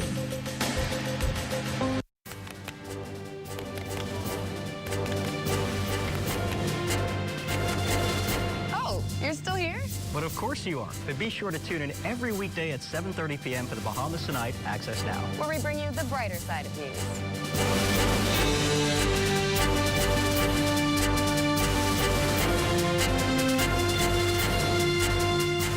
us for the Bahamas Tonight. Access now, weeknights at 7:30 p.m.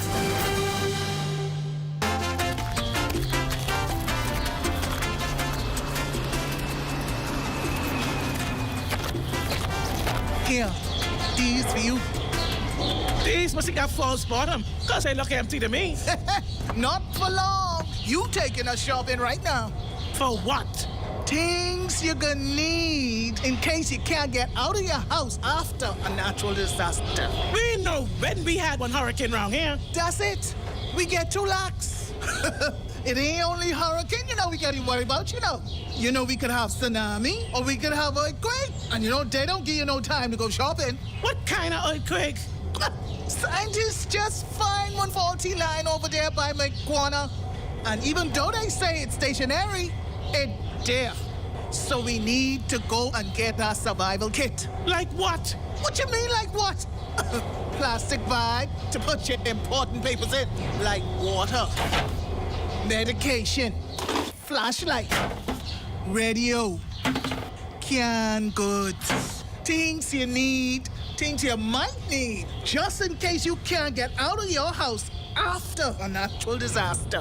These 2 plastic containers, the children them could paint them up in their special colors so they could know what they're looking for when you send them to look for it. That's one thing I like about you. You always ready.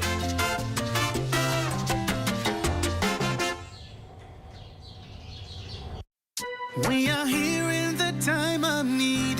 There's no discrimination. The mission is to relieve the suffering. We volunteer, we deliver care. With donors and partners, we're always here to turn compassion into action. Protect your life and help with the training throughout the years. We empower to heal the world. There is hope, assistance with disasters.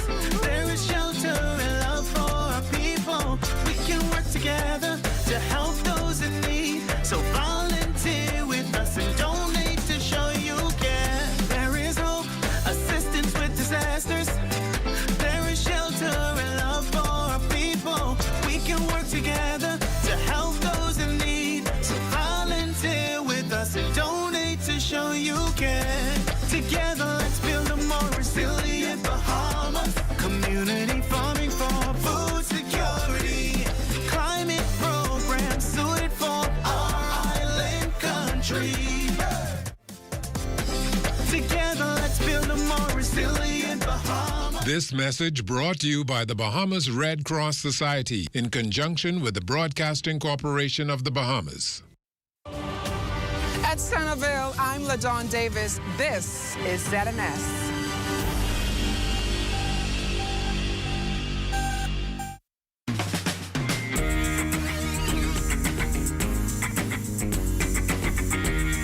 You and Your Money is brought to you by Sun Oil, Sand Dollar, and Focol. Welcome to You and Your Money. In this episode, we look at highlights of the 2025 Turks and Caicos Islands Business Outlook. And now, a presentation by the Honorable Jamel Robinson, Deputy Premier of Turks and Caicos Islands. Prioritizing inclusive, sustainable growth captures the essence of what our economy must become and underscores our unwavering commitment to this vision. We aim for an economy that grows not just in numbers, but in depth, reach, and resilience. One that lifts people, specifically TC Islanders, protects nature, and creates space for everyone to participate and thrive. As acting premier, I am pleased to share how our government is working to position the Turks and Caicos Islands for long-term success through diversification, smart investment, and meaningful collaboration with the private sector. Diversification for economic resilience. Our proactive approach to diversification is a testament to our optimism and hope for the future. We must reduce our dependence on any single sector to future-proof our economy. While tourism remains a vital driver of growth, we are focused